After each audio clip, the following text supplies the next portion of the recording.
ready to go. All right, excellent. In that case, I'm calling this hearing of the Boston City Council's Ways and Means Committee to order. For the record, my name is Kenzie Bach. I'm the District 8 City Councilor and also the Chair of the Council's Ways and Means Committee. This hearing is being recorded. It's being live streamed at boston.gov/city-council-tv and broadcast on Xfinity Channel 8, RCN Channel 82, and FiOS Channel 964. It's part of a council review process that encompasses about 35 working sessions and hearings, talking to all our departments about their proposed budgets. And we're coming to the end of that phase of the budget process. So we'll do the last of those hearings this Friday. And we do encourage members of the public to come get involved. So there's a number of ways you can testify. You can send us an email with your written testimony at ccc.wm@boston.gov. That's WM as in Ways and Means. So ccc.wm@boston.gov.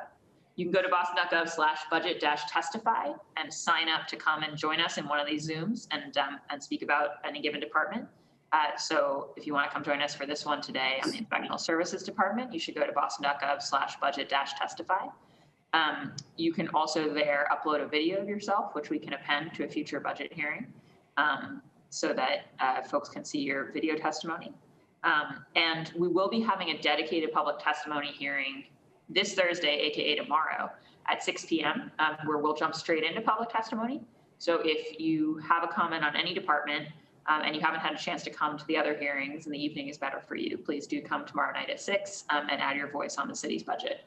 You can also informally tweet us your questions and thoughts on the budget using the hashtag BOSSBudget, BOS budget. So we hope to hear from you. And if you want to see the schedule of hearings for the rest of this week, you can go to boston.gov/council-budget. Today's hearing is on docket 0524 to 0526, orders for the FY22 operating budget, including annual appropriations for departmental operations, for the school department, and for other post-employment benefits.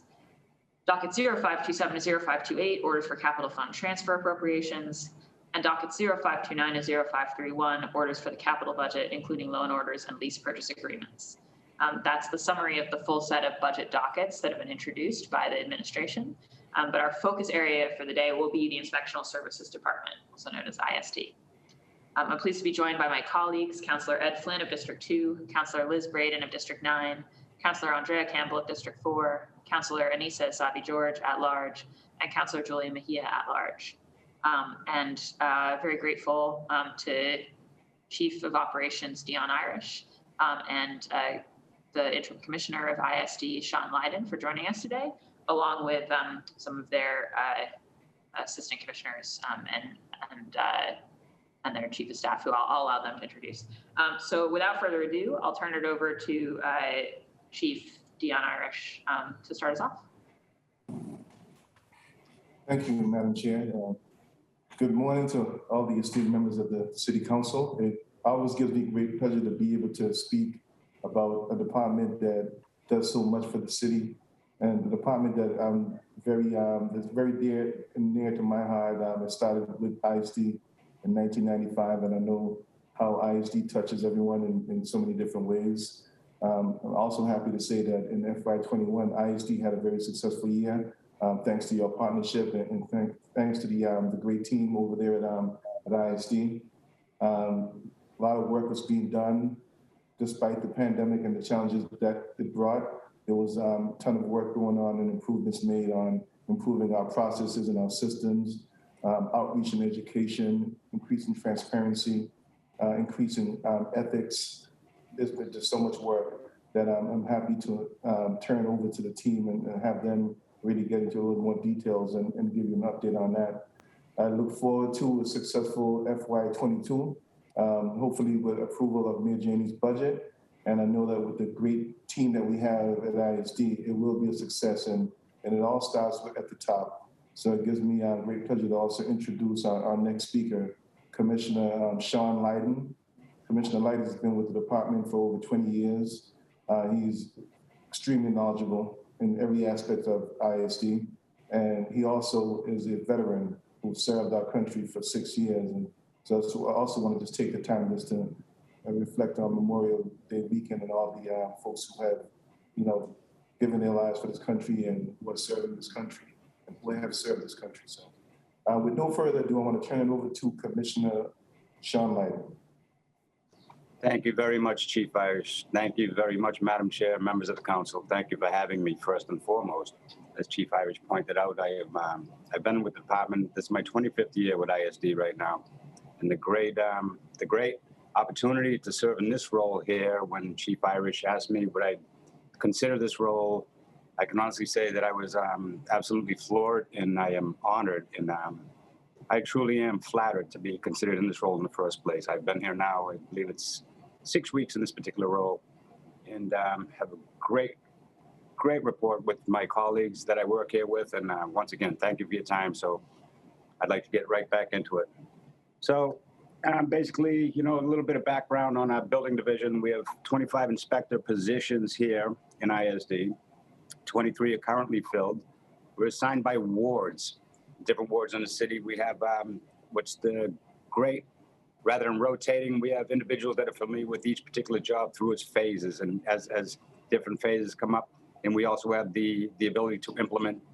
We can shift individuals on a needed basis, and the floor here, the individuals very, very readily step up to the plate when we do need help in a different area for a certain period of time. Very, very cooperative staff here on the floor. And the inspectors are responsible basically reviewing project scope on short forms. Short forms are your everyday repairs.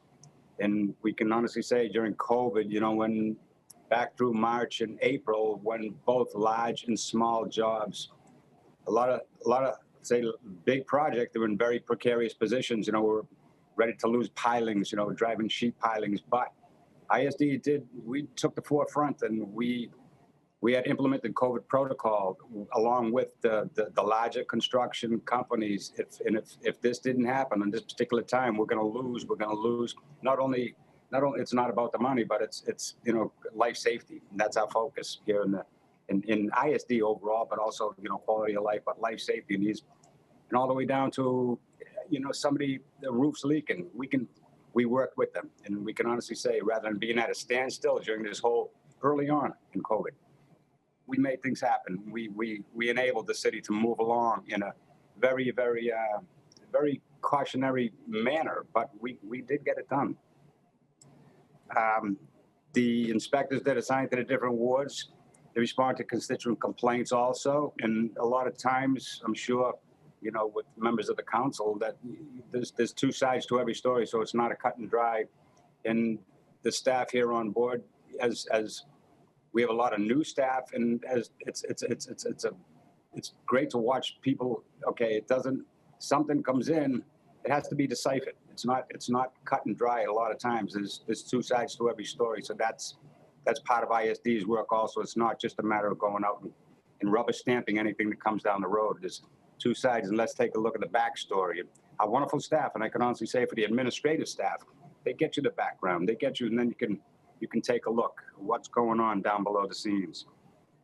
And right now, permit applications, they're issuing back to 19 volume after obviously a huge dip in April and May of last year, huge, when basically the country was at a standstill, the state was at a standstill, the world was at a standstill. We're getting right back up the volume here in the city. 3,000 long forms, 33,000 total permits issued in 2020 versus 3.7 long forms, 47,000 total in 2019. We're inching back up. We're not inching, we're making great strides actually. Here over this COVID, one of the great things that came out of the COVID protocol basically, or the COVID pandemic, I can't say one of the great things, but one positive thing that did come out, the digital implementation into the system itself, into the course of doing business here, become much more efficient. With our IT staff, I cannot say enough about them, that the changes that were brought about in ISD as far as permitting process has been absolutely incredible. It's a time saver, it's a money saver, it's a manpower saver, woman power saver. It's just spectacular what our IT has done. After hours work process, when it's totally on online system right now, when that individuals have to leave a job site. Say if they needed somebody this evening, they're running short on the schedule. They have to get this into place, get these forms in place before the concrete's coming tomorrow. And big pours, small pours didn't make a difference. It's done in a matter of 5 minutes now, rather than an individual leaving leaving a job site, coming in, filling out paperwork, and then waiting for approvals. It's a matter of 5 minutes. And once again, that's a credit to our IT staff here at ISD implementing this system. Demolition process requires this demolition permit.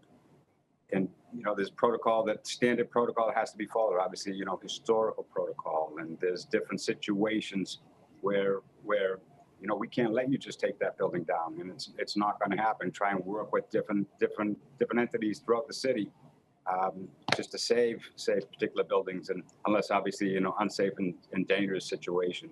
But I can honestly say, you know, in 25 years here in this department, that we have come a long way, and much more user friendly and much more efficient than I have ever seen in my life. And once again, that's a credit to Chief Irish and his you know, leadership role in the IT staff and the support staff that we have here right now. And thank you very, very much for entertaining us today. Thank you.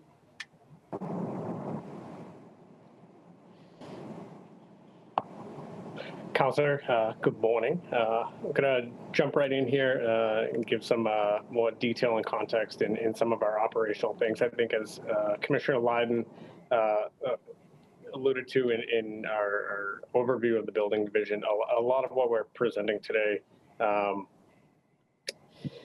it involves the impact to both our services and our operations due to COVID. So it's in addition to an increased amount of work sort of on the enforcement side, we have had to drastically change how we do business over the past year. Much of which has lent itself to sort of efficiencies and improvements that we've been able to make that we will continue to carry forward. And you know, one of the most important parts of ISD, and one that probably touches constituents across the city most significantly, is the Zoning Board of Appeal. We know over the past few years, we've gone through a series of operational and policy changes to improve the work of the board. We've been very steady in sort of implementing changes outlined in our executive order that was signed in February of 2019. But one of the big things that sort of came out of COVID was our switch to fully online and remote hearings, which I know the council has also dealt with, which presented some significant challenges for us, considering the volume of appeal cases that go through the department every year. We generally see, and 2020 was no change in sort of volume. It's about 800 appeals go through the ZBA process every year, and managing that sort of caseload while we took a pause on holding hearings, but also moving to sort of this fully digital format was a challenge for us. We implemented some extra hearings over the course of the past year to try to catch up to sort of where we were operationally speaking. And I think the ability for the board to have the public participate without having to come into City Hall is definitely something that we've valued, and we'd look to continue doing in some format moving forward. I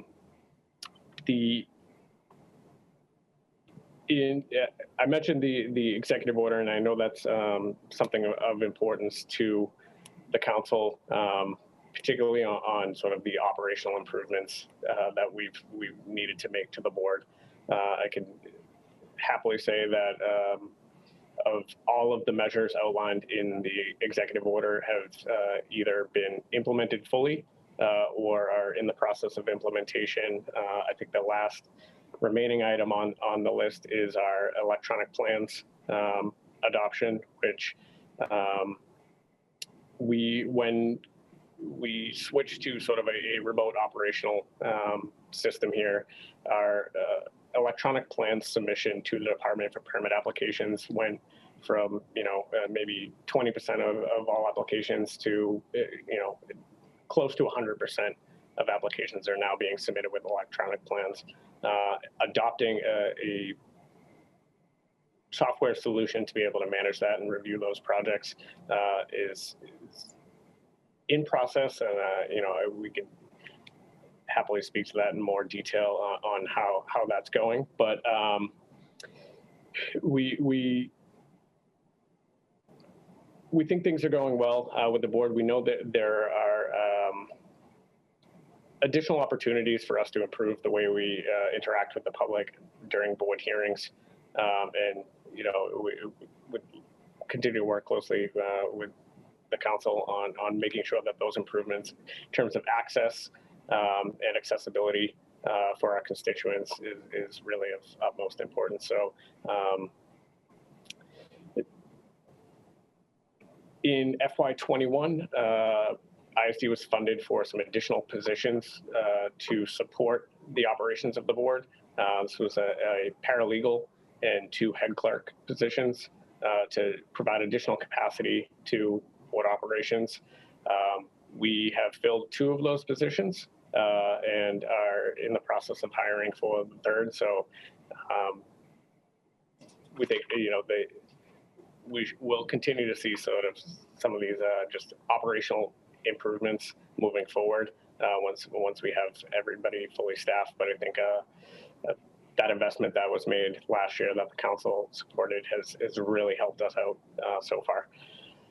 I think could move over to health, which is probably the division that was empowered with the most amount of additional work over the past year as the enforcement agency for all of the city and state COVID orders. While we saw some activity change in terms of restaurants being open, our health inspectors were called out to respond to and investigate COVID-related complaints. So both exposures as well as staff, employee, patron cases, in addition to all of the other measures, right? So not just restaurants, but essential businesses operating, maintaining safe and healthy environments, both for business owners and their employees, as well as customers. And I think the additional work that our health division has done probably doubled the number of inspections that they typically do in a year, just due to the COVID activity. In addition to sort of the COVID-related operations, we have some additional regulatory oversight that the council has given us as far as permitting residential kitchens. And we're happy to say we're very close to implementing our permit process so that we can get folks up and running, because I know there's great interest across the city. And hopefully before the end of this month, we'll be able to accept and issue permits for those. As far as our funding for the health division goes, in FY21, our budget included additional inspectors for the health department. We currently have 18 health inspectors with a few vacancies. We have done some very aggressive recruitment and hiring across the entire department, but particularly for the health division, because it's one of our most important regulatory divisions here. Those positions are being filled as we speak. One of them is already filled, and we're hopeful to bring on that second inspector before the end of this fiscal year. We'll move on to housing. Again, the common theme through the whole presentation is the impact that COVID has had on ISD and how we operate. One of the biggest challenges that we've had over the past year is conducting our proactive rental inspections. So as the council is aware, we require all rental housing units in the city, long-term rental housing units in the city, to register with ISD and be inspected on an ongoing basis, and we generally try to do 12 to 14,000 of those inspections annually. What we saw over the past year is a lot of apprehension from tenants to have in-person inspections. We've sort of modified our operations to be able to do some virtual type inspections, and I think that's something that we'd love to continue working on moving forward post-pandemic as a way to be able to get access and deliver our services sort of more widely and efficiently. We initially select a number of units that are supposed to be inspected every year. For 2020, since many of those inspections hadn't happened, we've rescheduled those for this year. So we're in the field and we're doing those. I will say there continues to be some apprehension from tenants on allowing staff into their properties for these inspections, and we're trying to work directly with those folks to make sure that we complete these inspections, ensure that they have a safe and healthy place to live, at the same time recognizing sort of the current state of pandemic that we're in. The other major piece of our housing division is enforcement of the short-term rental ordinance. As we've fully implemented the regulatory oversight of short-term rentals, we've adopted a more our process for taking down illegal listings and investigating illegal operators has benefited greatly from sort of the technology aspect of short-term rentals. We work pretty closely with the platforms on identifying problematic listings. We issue takedown requests that are responded to within a month, and we've really sort of stepped up on making that a more automated process. So in Fiscal 21, I think we're in excess of 3,000 listings that we've requested the platforms to take down.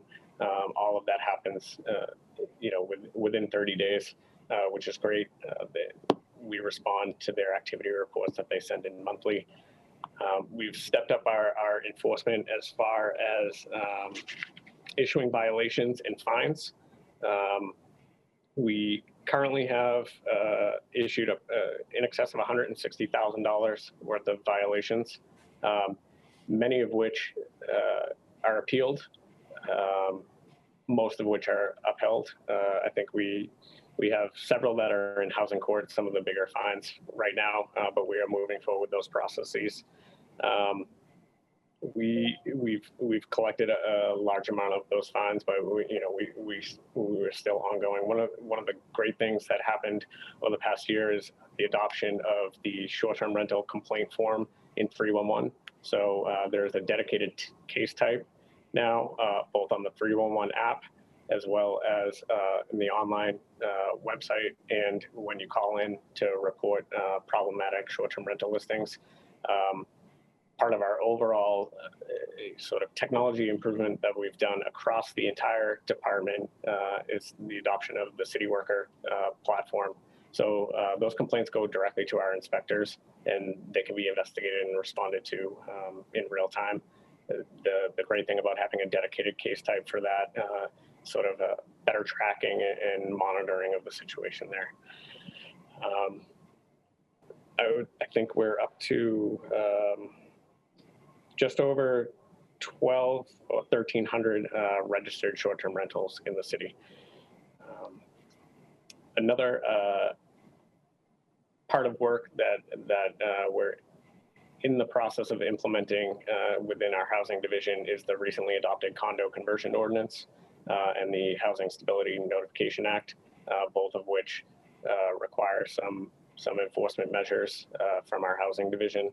I think the two ordinances there are a good example of sort of interagency collaboration. So it's not just ISD's responsibility to monitor and enforce these. We working very closely with the Office of Housing Stability and the Fair Housing and Equity Office on monitoring and enforcing those new regulations. And I think we'll see a lot of activity of those coming in fiscal 22.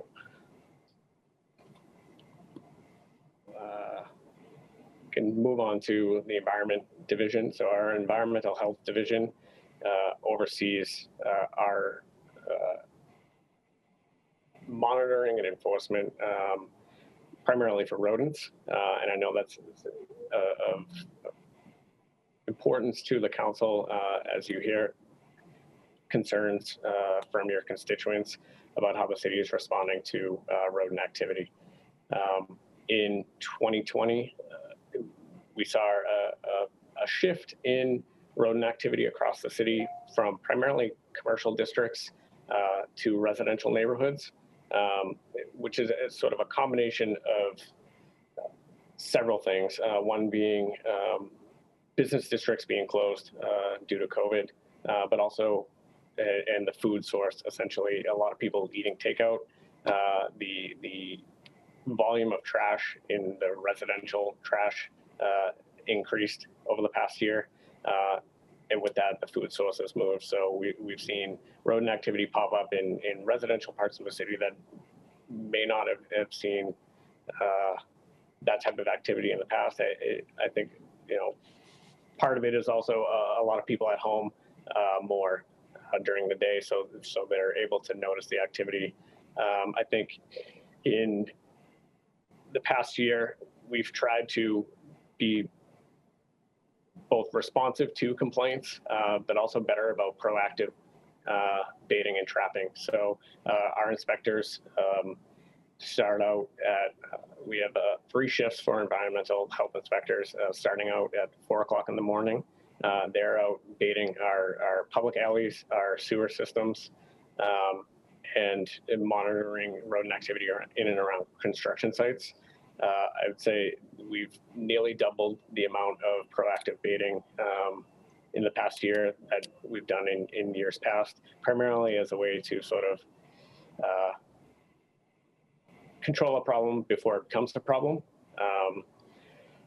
But a large part of the work that we've been doing over the past year, both in the Environment Department division as well as across the department, is educational outreach to our constituents. So we want to provide information to residents on what they can do as far as rodent control measures go, and how we can work with residents. I think Councilor Braden's district, for example, there's been a lot of activity there.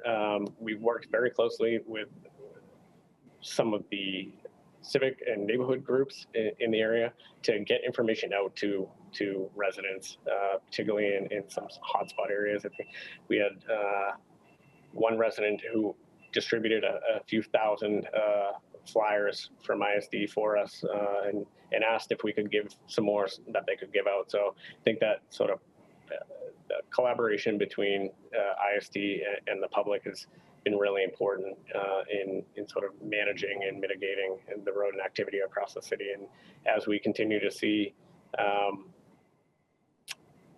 our business districts come back to life over the next few months, we may see activity change, but we're ready, willing, and able to respond to those. I think we held a very informative workshop with a public workshop in October of last year. I think we're going to continue to do those moving forward. We get great feedback from residents, and we do a lot of proactive work, but we're really reliant on our 700,000 plus residents to help us out in identifying where we need to do more. So that's something that we'll continue to do in the coming year. Our last regulatory division that I wanted to give some oversight to is our weights and measures division. So it's a little known division, but really important work comes out of weights and measures. Two significant pieces of oversight that Weights and Measures has are enforcement of the plastic bag ordinance.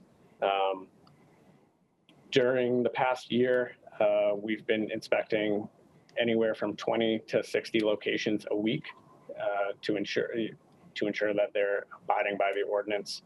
There was a pause in the plastic bag ban requirements handed down by the state for a period of time during COVID. That pause has been lifted, and we are back out in enforcement mode there. And the newest piece of enforcement authority that our Weights and Measures Division has is with the Safe Sharp Disposal Program ordinance. We are in the process of implementing that now, but that will require, and thanks to the council for bringing this to us, really, we're working very closely with the Boston Public Health Commission to make sure that pharmacies in the city that provide sharps have a safe disposal program implemented so that folks across the city have a place to dispose of their sharps. And that's something that we will be requiring plans to be submitted to our Public Health Commission colleagues. And then on the enforcement side is in our Weights and Measures Division. So that's sort of the general update on our regulatory divisions. Another really important division that ISD has is our Constituent Services Division. During COVID and our switch to fully remote operations for much of our administrative work, call volume and email volume increased significantly, both in terms of just the regular work as well as complaints. I think we handled about 130,000 calls to ISD's call center last year, which is a separate call center from the main 311 line, which we also received referrals from. But I would say our call volume exploded over the past year.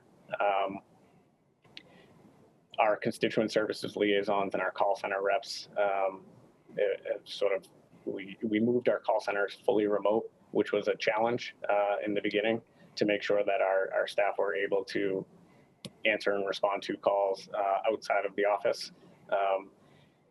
One thing that we did identify over the past year is sort of the significant volume of calls that we get to our call center that are housing related. So these are complaints about housing conditions, requests for inspections, and response for sort of the unsanitary living conditions side of our world. We set up a dedicated housing call center in, I think, the end of the summer that handles all of our incoming housing requests. So now that we have sort of these two call center operations, we've been able to be better about and more efficient about responding to the housing requests because they are going directly to the housing division and leaving our lines open at the main call center for other operations. We have 4 call center reps, and we're hiring for 2 additional ones. The other part of our constituent services division, which I'm sure many of the counselors have been involved with, is our investigation and enforcement team. So there's sort of a specialized team that handles our special operations is a generic term for it that doesn't really give you insight into what they do, but they handle our hoarding cases, our cases of living conditions that need sort of more case managed approach. It's comprised of our call center, our constituent services division, as well as building, housing, the fire department, the public health commission, the police department. We sort of coordinate our response to special cases, and much of what the I&E team has been doing over the past year is COVID-related enforcement, particularly on gatherings. Over the fall and winter, our I&E team responded to just about 100 specific complaints related to parties and gatherings in violation of COVID orders. And we responded to those with a variety of measures, from issuing warning notices to formal violations to fines. And our I&E team, the really specialized focus of them, it's been very helpful to have them, and we're looking to continue their operations and sort of expand their capabilities moving forward, which is part of our budget proposal before you. So I think. Chris, you want me to jump in on the departmental goals? Please. Yeah. So we're just going to touch briefly. A lot of these items are things that Chris has already talked about in reflecting on the work of our divisions, but we just want to touch on a few of the central departmental goals, how we've achieved this in fiscal year 21, and just looking ahead to fiscal year 22, how we're planning on continuing to bring this forward in our work. First, I just want to stress our efforts around education and outreach. ISD's central mission is focused on safety. So one of the main ways we try to do this is trying to inform constituents, inform homeowners, renters, both about the services that we offer, but also what they can do to maintain safety in the community as well.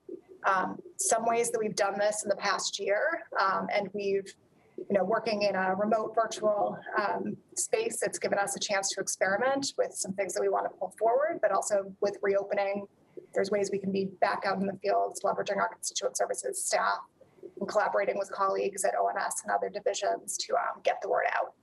Just 3 key examples. We just closed out in May, Building Safety Month. This was a series of initiatives. We did a communication push through our social media channels and emails out to our contacts.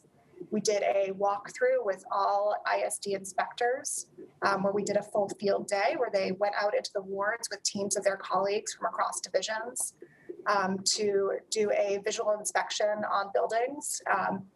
In this inspection, we were looking for safety issues, so facades, fire escapes, et cetera. And again, it was with an eye on education and informing property owners. So we were able to leave door knockers and had a follow-up webinar where we talked about how property owners could maintain their properties to avoid costly issues or safety issues. And we also just informed the community that if they are seeing something that's an issue, to report that through 311. We're here to help with that. A few other examples are we did a zoning 101 workshop. This is something that we've started and plan to continue in the future. We understand that the permitting process can be confusing for somebody who's new to this. So we're just trying to make it as easy to access that information as possible. So in these workshops, our planning and zoning team and our building officials talk through what that process looks like. And then finally, we did a Tools of the Trade workshop with ONS, I believe, for economic development back in early COVID days when we were rapidly switching to remote work. This was meant as just a way to inform the construction community how they could continue to work with us as quickly as possible in this new way. Also, just want to touch briefly on our plans to expand our use of non-criminal disposition going forward to the next fiscal year.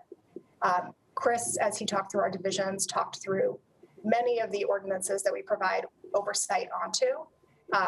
The vast majority of these fall under 40U, and there's some opportunity for us to streamline our administration and follow up on these to ensure compliance. Because of course we want to stress education and outreach, but if we are not making progress on an issue, we do want to be able to leverage fines or other tools at our disposal to make sure that we are closing out problem issues.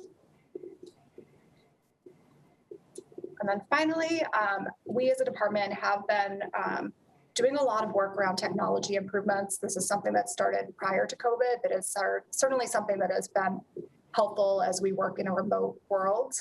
Again, we've been able to leverage it while we're serving customers not in person, but we're hoping to pull some of these learnings forward as we do reopen.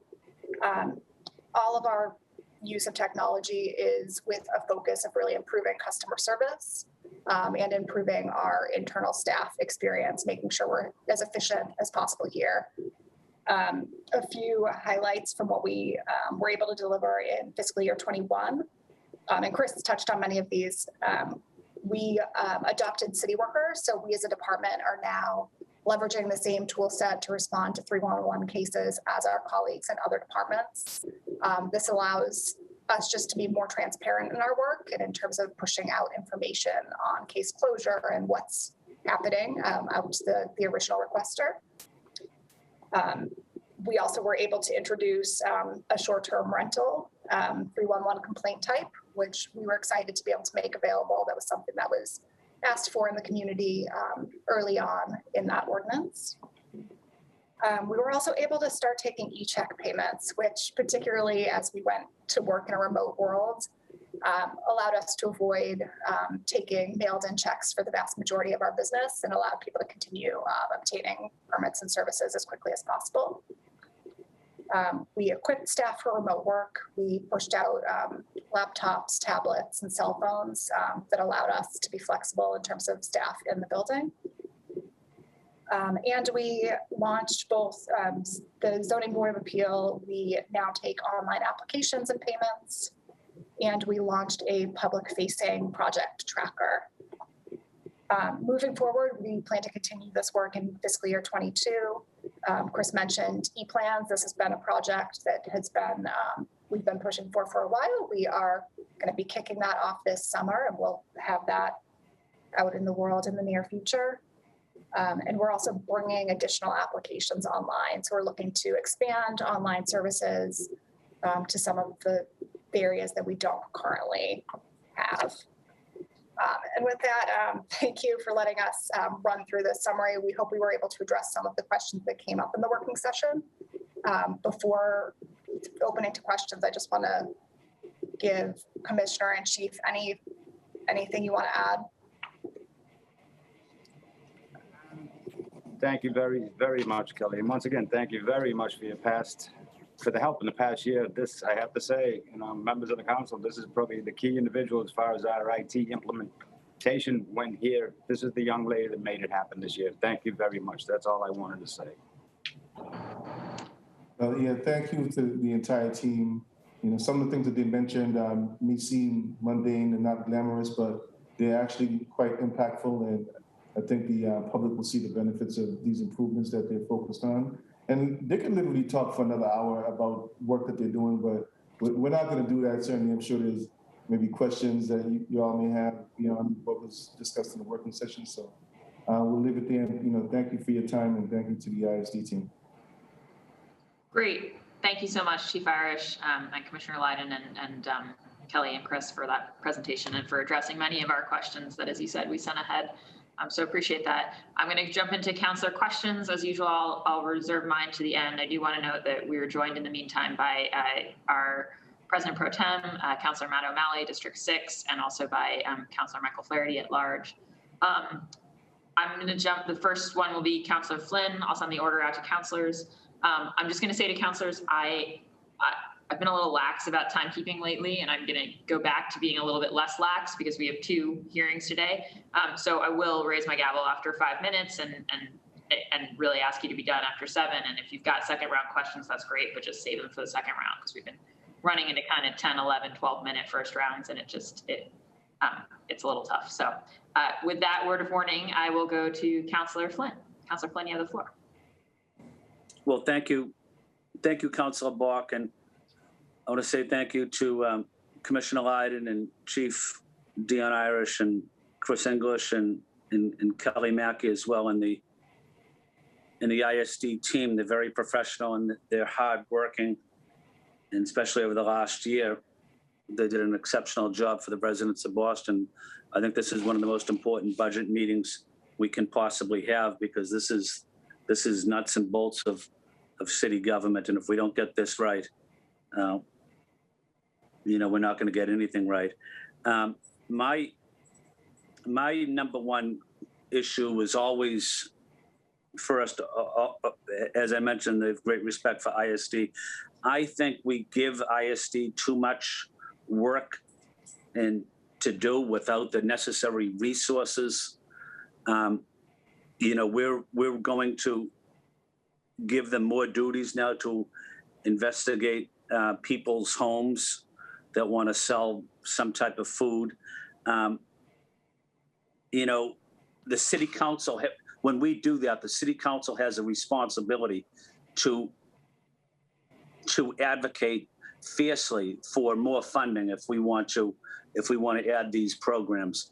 But I'm not blaming ISD, but I think you guys are overworked and underpaid, and you do a tremendous job. But I guess Commissioner Lydon or Chief Irish, are we adding more inspectors because of the amount of work that the city council now has put on your plate? If I may, Councilor, thank you for addressing. I think that the city council has put the work on our plate that is adequate. I think we actually operate in a much more efficient manner now than we ever have. You know, once again, it's a blessing that came out of COVID, and I think that at staffing level, I believe that we're adequate, and I think that the efficiency, once moving forward into fiscal year 22, the efficiency of our automated systems is going to be, it's key moving forward and operate a much more efficient basis rather than staffing more at higher levels, in my opinion. That's my take on that, Councilor Flynn. Yeah, thank you. But are we adding in this budget, the mayor's budget? Are we advocating? Are we putting on more inspectors? No, not that. I think if we reach the current, what we have out, the recs we have out right now, I think we should be at an adequate level, very adequate level. Once again, you know, efficiency is key in the staffing that we do have, and I think that we will be at an adequate level. So let me add to that. In FY21, you know, the council, you all approved an additional 2 health inspectors. Given the freeze that we had during the pandemic, we're currently, I think, close to onboarding those 2 additional inspectors. So we are adding 2 inspectors. I hear you loud and clear about the additional responsibilities with respect to the retail kitchen from residential kitchens. But we want to be able just to gauge what volume we're going to be seeing as we start to roll that out. And then we can certainly make adjustments during the budget year or for the next fiscal year as needed to ensure that we have sufficient resources. The other issue is I focus a lot on is these short-term rentals, these outrageous house parties that I see in my neighborhood in South Boston. After hours construction, pest and rodent control. I had hearings on all of these issues, pest and rodent control in the South End and in Chinatown. I've been on walking tours with Public Works and Inspectional Services on pest control issues. Are we adding, but we're not adding more inspectors for pest control, for Airbnb, short-term rentals, after-hour work, weekend work? Let me address that, please, Councilor Flynn. When actually just this morning, I was in discussion regarding pest control, and I think that there's another way to take a look at it. It's not a matter of staffing. It's just a matter of implementing more, or asking the developers more solutions, more engineered solutions to the activity, to rodent activity in particular. And that's what just this morning, touching bases with this, and that's what we intend to implement. Once again, we're going to have a different set of guidelines, a different set of rules as far as, you know, particularly in the neighborhoods you just mentioned, also Austin, Brighton. So that's being addressed as we speak. We're definitely going to reach out to those developers, and we're going to ask them to step up to the plate with a little more proactive activity as far as rodent control goes. Then another issue I focus on, Commissioner and Chief, is illegal dumping of garbage. I see a lot of construction companies fire their garbage in my district, especially in Chinatown, as if that's a dumping ground. And I think I need more help in tracking down these contractors or construction guys that are doing this. I chased one guy going down Beach Street for about a half a mile last year, and I couldn't catch him. I wanted to get his license plate, but you know, my neighborhood's in Chinatown's a dumping ground for these construction guys, and I've had it with these guys, and you know, I need some help on dealing with these quality of life issues. Understandably, and I can also say, you know, our code team, they're very early and they're very, very active, and they are very detective oriented. They will go through and they will find. It's I would say 90% of the time they're gonna find who the perpetrators are in these, and then there's heavy fines, and also they're on the board for next time around. You know, if you know what I mean. That's it's a very serious situation, very serious violation, and we take that as such, and we have no room for that here at ISD. Just to add, one of the things we did this past year was add an environmental health inspector to our on-call rotation. So up until very recently, we had building, housing, electrical, plumbing, a whole list of inspectors that are on call 24 hours a day. We recently added an environmental health inspector to that on-call rotation. So we do have somebody available 24 hours a day to respond to complaints as they come in, particularly after hours and on the weekends. Thank you, Chris. Thank you, Dion. Thank you, Sean. Thank you, Kelly. Thank you, Councilor Bach. I have no further questions. Just want to say thank you to the ISD team. They're professional, they're hardworking, and they care about the residents of Boston. Thank you, Councilor Buck. Great, thank you, Councilor Flynn. Councilor Campbell? Thank you, Councilor Bach, and I apologize, I'm off video because I'm in my car while I go out to a flag raising out here on the plaza. So I'm trying to manage this from a laptop and a phone safely. So I am parked, that's for sure. But thank you all for the work that you do. And Sean, as I told you, just really great to see you in that role. You're responsive, you work really hard. So congratulations on the position. Dion, thanks for everything you continue to do, of course, as well. Really appreciate you and the entire team, and frankly, the men and women at ISD who went above and beyond in the midst of COVID. A lot of regulations changed, rules and requirements, particularly around construction. We had illegal construction because people didn't want to stop constructing at the beginning of COVID, and folks were really responsive to the concerns from residents around enforcing some of these measures. So thank you to you and your team. And Kelly and Chris, thank you for your presentation as well. I just have maybe just a few questions. I also want to give a shout out and a thank you to Flavio from me, Dustin on my team as well, because he's been extremely responsive to a whole host of cases we're bringing his way. So thank you to him as well. One, obviously with the virtual zoning hearings, we've been hearing a lot of great feedback around just the new investments in technology, being able to pay online, not having to show up at 1010 Mass Ave, streamlining processes. People want to see that go forward.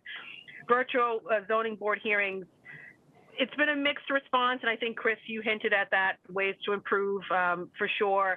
But one of the things that residents have asked us to consider is, could the department create a designated helpline for residents having difficulty accessing the WebEx platform or through a phone call or something during the meeting? Because we know there's an ambassador position that was originally intended for this, but is now required to cover much of the operations of the virtual meeting itself.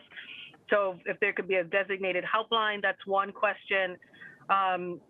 And then maybe a meeting facilitator who coordinates the testimony while allowing the ambassador to be accessible for questions throughout the meeting. So just, I think, further supports. Wondering if you guys are hearing some of that too. We want to lift that up as ways to help. And then the second is around the Zoning Board of Appeal. Folks have asked that in order to have a better understanding of the projects that are going to be proposed in their neighborhoods and more time to engage the ZBA before the hearing, if we've explored posting at the same time that things are posted in the Herald, or if we've explored linking to the agenda by clicking the hearing date on the ZBA webpage. Something I think Cambridge does, where you can click and get access to the agenda of various relevant documents related to the proposal, documents such as letters of support, opposition, BPDA review, just so it's visible to the public and easier to assess. Those are my two sets of questions. Thank you. Councilor, great questions and great points.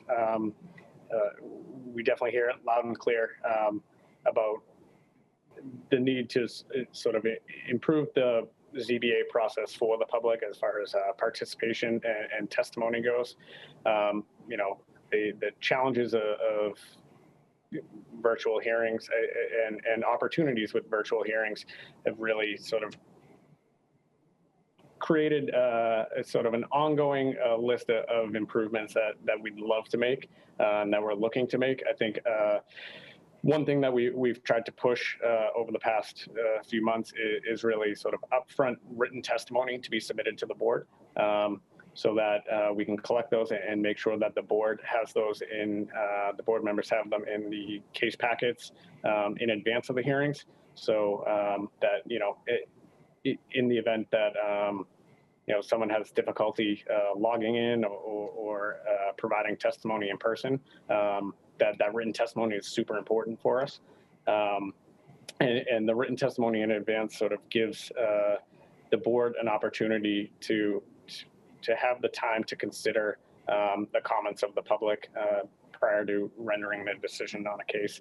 We have a dedicated email list for submission of testimony, but I think your ideas about sort of having the operationally staffed hearings to sort of facilitate that testimony and address technology issues in real time and lend support to our ambassador are great ideas. And I think that's something we definitely could move forward with implementing for both hearing days and sort of just as part of the general operations of the board. I think we brought on, we had 3 new positions funded in FY21 dedicated to the Board of Appeal. And I think some of that extra capacity, it'll certainly be beneficial to have the clerks and the paralegal on board for those hearings to sort of manage that operational procedures, I guess to say, and sort of providing more information and better information that's accessible to the public is, I think, a theme of all of the work that we've been trying to do over the past year and are looking to do in the coming fiscal year. And we certainly take those suggestions to heart and ways to make sure that the public, and you know, the ZBA, as I said it before, is really one of the most significant operations of city government as far as its impact on our residents, and we want to make sure it's, you know, accessible and open to everyone in a variety of manners. So absolutely, we'll look to sort of adopt those and move them forward. The only thing I want to add there is, like Chris said, that is a goal of ours to make that information as available and as transparent and understandable to constituents as possible. We did launch the ZBA project tracker this past year. It is a first round version that we will be continuing to improve upon over time, especially in terms of incorporating other documents for the project and just other information on the project, again, to make that as accessible as possible for folks who are trying to see what's going on in their neighborhood. Great. Thank you, Kelly, and thank you, Councillor Campbell. Next up is Councillor Braden. Councillor Braden, you have the floor. Thank you, Madam Chair. I want to thank everyone from ISD for the incredible work that you do. it all keeps going. I think it impacts so many aspects of our lives in the city, and I really appreciate all the great work that you do and how responsive you are when we call, when our office calls. Your office is very responsive to constituent concerns. I had a couple of questions. Where are they? Rodent control is always an issue. I just wonder, is there anything is there anything more that we can do in terms of requiring landlords to provide adequate refuse canisters for trash cans for trash, because that's one of the big issues, and also what is the most best way to go about requesting a building inspection for rental properties? We have a lot of rentals in our neighbourhood in Alston Brighton. We have a huge number of absentee landlords, large landlords who do not keep up their properties, and it is a challenge to get into buildings. And what's the best way to make those referrals, and what are the challenges that you face when coming up against getting access to rental properties for an inspection? I also want to thank you for your short-term rental intervention. We've managed to call in a few cases of flagrant ignoring of the regulations. So thank you for intervening in those cases.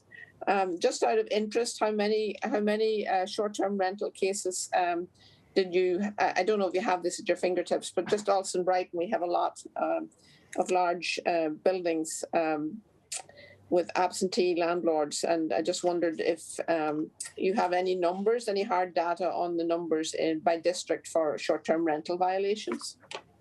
And those are really the three questions I have for right now.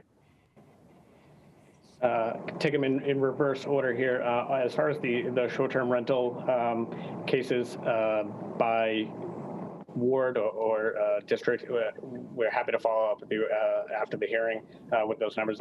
We don't have them right on hand, but we can certainly provide those after we conclude the hearing. Fine, thank you.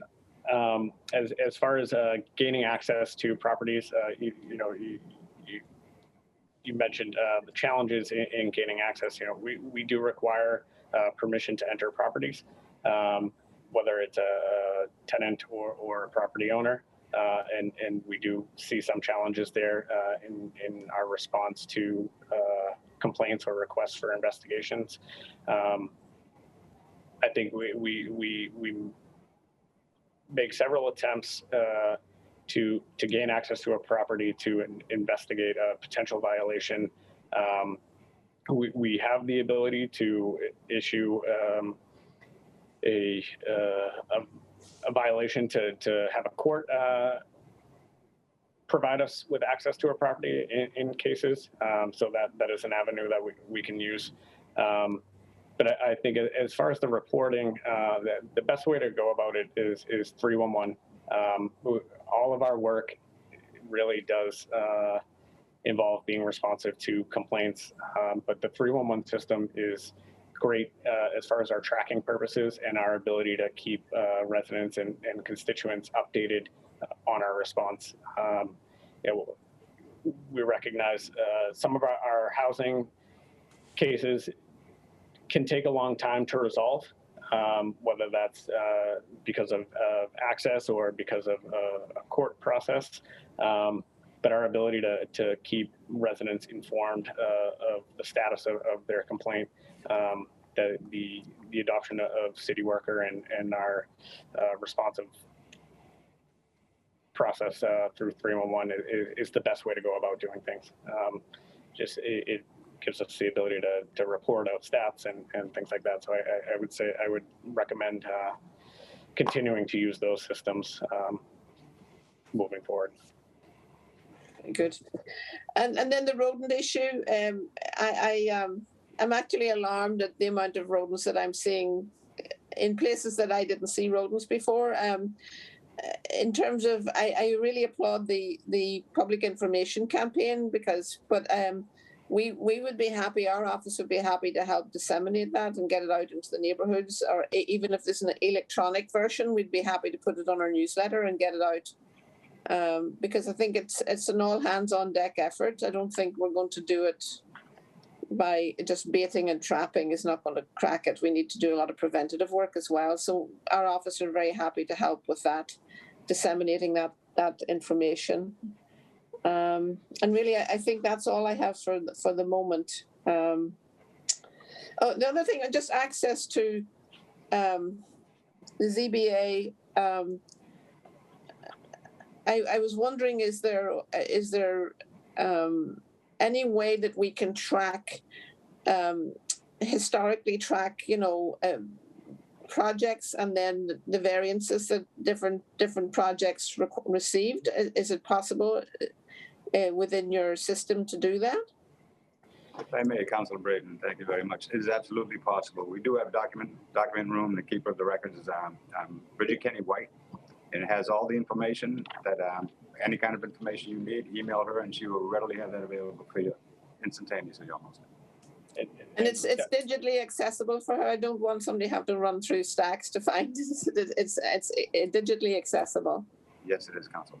We've done a huge campaign to digitize our historic records and make them publicly searchable. So there is a platform that constituents can use to access all of our historic documents.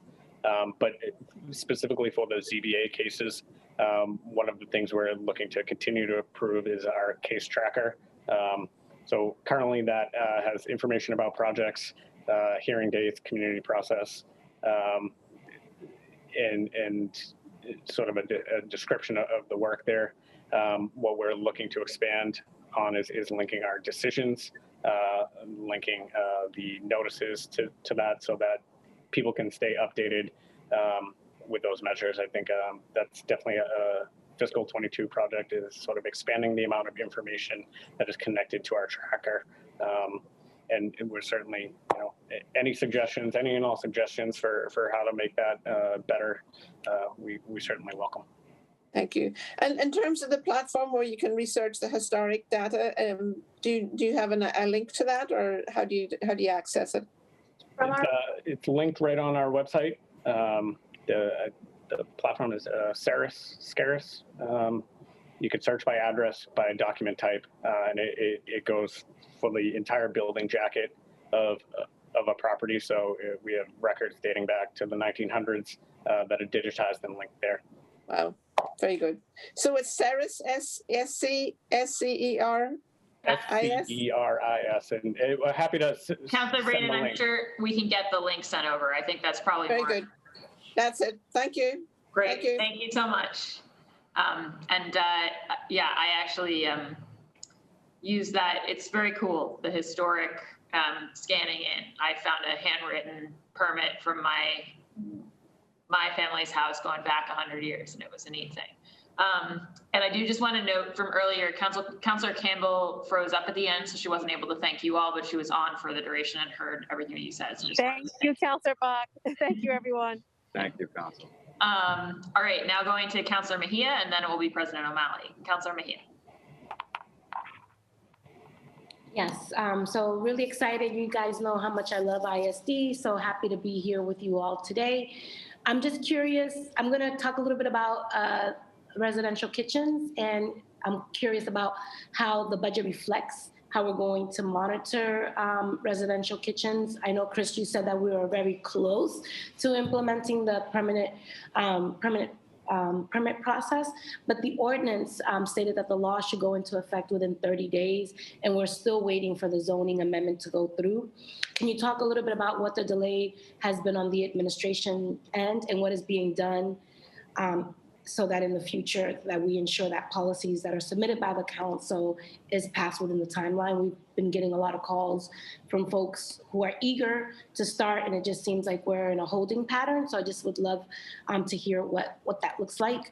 And then can you talk a little bit more about ISD's role in monitoring and inspecting recipients of outdoor dining licenses?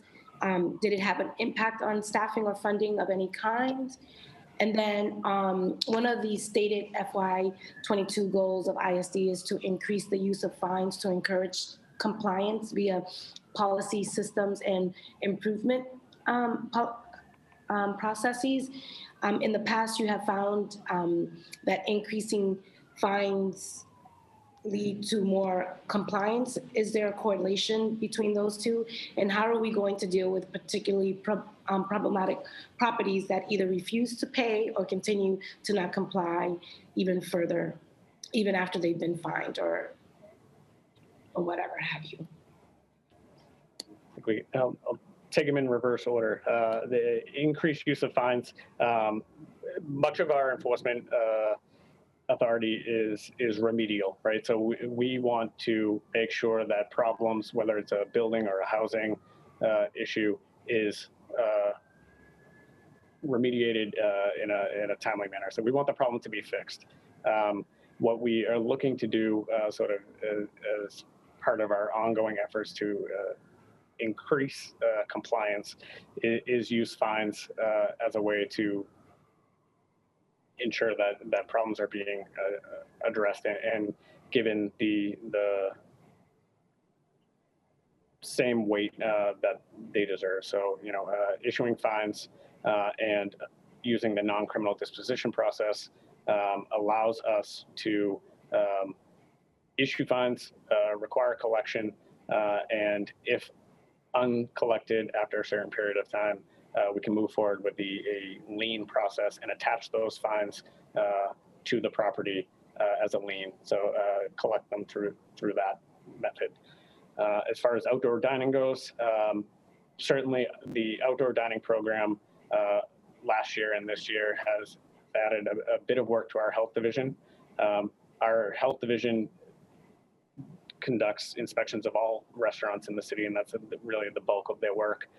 Much of the outdoor dining work that we've been doing is inspections related to compliance with COVID measures, but also sort of response to complaints. I think we did approximately 10,000 food service establishment inspections last year, generally on par with years past. I think the work changed a little bit due to restaurants closing or temporarily suspending operations, and allowed us to sort of focus on ones that sort of expanded their operations into outdoor dining. On residential kitchens, and I know this is super important to you, Counselor, and I think as I said, I think the last time we spoke, this is a really exciting ordinance and regulatory system that we're happy to provide sort of the oversight into this opportunity for residents. We're very close to being able to sort of issue our first permits for this, and I think we hope to have those ready to roll in the next few weeks. The systems are in place. We are accepting inquiries from residents and working with folks. There is a lot of work that needs to be done on the front end for the operator, as far as becoming ServSafe certified, allergen safety awareness trained, and that work needs to be done prior to us being able to issue a permit. So we're working with folks to review their plans and make sure that everything is in order, so that we can get folks operational. As I said, in the coming weeks, we should be able to have that rolled out fully.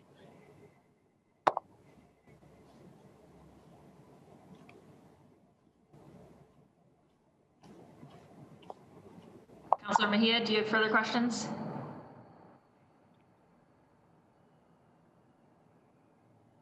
Just want to check for a second. Chris, just while I check if Councilor Mejia is coming back. So basically, a bunch of those things have to happen for a lot of these operators before you guys are going to get to your ISD, right? And are you guys serving a kind of clarifying role?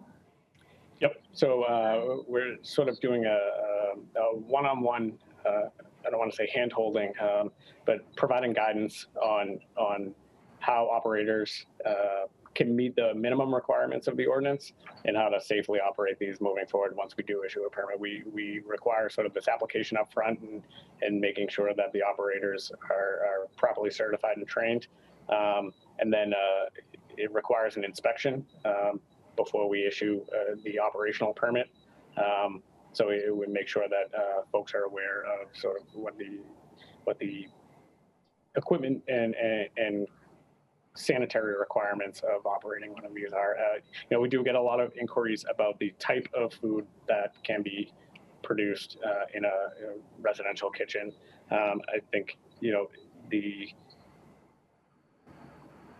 the type of food is limited, right? So this is a sanitary code requirement that they have to be shelf-stable foods, jams, jellies, hot sauces, breads, that type of thing. Nothing that needs to be temperature controlled. And I think providing that guidance to potential applicants has been helpful for them just to give a better understanding of what these operations actually look like. And then, once a permit's issued, we're sort of in response mode in case we get a complaint. We'll conduct inspections over the course of the year. Got it. Great. All right. Well, if Councilor Mejia is able to reconnect, she'll have a second round of questions. But now I'm going to go to Councilor O'Malley, and then it will be Councilor Edwards. Councilor O'Malley. Thank you, Madam Chair, and good afternoon, ladies and gentlemen. Chris, Kelly, Dion, thank you for your great partnership. Commissioner Lydon, congratulations on this well-deserved promotion. I can speak, it's funny, I will often get myself in trouble by thanking members of the relevant departments at the hearing. Sean, someone I thank every year, and I've really appreciated his great partnership and just delighted that he's now in this position. I can also speak to the incredible Lydon family, Jamaica Plain royalty. So we're delighted to see you in this position, and obviously congratulations, Chief Irish, as well. I will apologize for admitting anyone inadvertently, but Brian Ronan, Colleen Kennedy, Keith Barry, Jim Kennedy, Stephanie Hayes, so many great partners to each and every one of us. We know how challenging this year has been to all of us. And, I've been so impressed with the way that ISD has not missed a beat. It is safe to say, in my opinion, that ISD is in a better position now operationally than it has been in my entire time on this body, which is going back 11 years. So it's a credit to all of you and the men and women of Boston ISD. Couple of quick questions. I think line item, and this may be for you, Kelly, or whomever can jump in, 54,900. It's about $1 million facilities increase cost. And you had gone into a little level more detail on your answers that you provided us, but I was just wondering if I could have even more clarity than that. Sure, 54,900, the current charges. Is that the correct? I'm sorry. Yes, that's right. Yes. Yes. So 54,900 other current charges, and it's about a $999,000 recommended allocation. Yes, so that covers both our annual software as well as our lease. So the lease is all just handled by budget with property management. So that's just an increase on the lease. And then the software increase is related to our implementation of e-plans. We'll have an ongoing subscription rate moving forward to support the e-plans work. And just on the software side, we are recognizing that savings. With paper plans, we have a high scanning annual cost. So we're seeing what we saw this past year with a move towards electronic plans is a substantial savings on scanning, which will help to fund the electronic plan software. So it's sort of a switch there. Yeah, and better for the environment, quite frankly, and yes, better for constituents. So I think, we talk about sort of the pre-pandemic, how we all adopted, and I think there are some positive ways going forward, including, I would argue, keeping ZBA hearings fully remote. Is that something that is in the works? I assume that ZBA was governed similarly to the council, where we would need special permission or a change in state law. I presented a home rule petition for the council, but I would certainly extend that to other city agencies. So I'll let Chris speak to the policy side, but I think more broadly, we're looking to bring learnings from this time period forward wherever permitted. yeah. But I'll hand the policy side to Chris. You're exactly right, Councilor, about sort of the open meeting law provisions that require in-person hearings for board members. I think what we have learned is that the virtual access to the hearings is incredibly important to constituents. And I think, barring a change in legislation, we will have to return to sort of in-person hearings. However, I think maintaining that virtual participation for the public is something that we're definitely looking to do and continue, even if we do move back to having the hearings Room 801. I know there is some legislation that Governor Baker filed recently that would extend those remote participation provisions through September, till the beginning of September. That would be great if it was adopted by the legislature. But I You know, this Chris, I mean, I know he introduced it last Monday. It seems to be pretty good appetite, I would think, for it. I think Senate Ways and Means had written public testimony open until 5 o'clock yesterday, which is a good sign. I think that means it's moving forward. They do have until the 15th to address it, but I think there are a lot of positive signs and interest in maintaining that. So Fabulous. Good. Thank you. Well, that's certainly helpful. And so just last line on 54,900. So when you talk about lease, Kelly, is that for like literally office space at 1010 included in that figure? Correct. It's our 1010 lease. So pardon my ignorance. I didn't realize that you paid rent or paid a lease to the city of Boston. We do. Yeah. we do. I think every department has some level of payment for sort of lease, whether it's City Hall or outside buildings, that covers the cost of maintenance. Okay, fair enough. No, that's good to hear.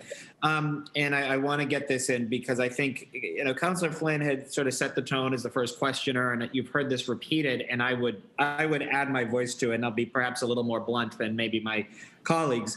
As it relates to staffing of ISD, Commissioner Lydon, I get it, and Chief Irish and others have said, we're fine. And other departments have said this as well. I think that we've seen so much work put on the men and women of ISD, and inspectors specifically, that we need an increase. And I am hopeful that when this budget is resubmitted, we will see an increase in FTEs. According to my research, in FY18, there were 224 full-time employees. That number in the presented FY22 budget has dropped to 211. The corollary, overtime costs in FY18 were $525,000. Overtime costs presented for FY22 are more than triple that, $1.8 million. So when we talk about the rental inspection, we talk about short-term rentals, when we talk about the plastic bag ordinance, when we talk about using residential kitchens, we're putting more and more work.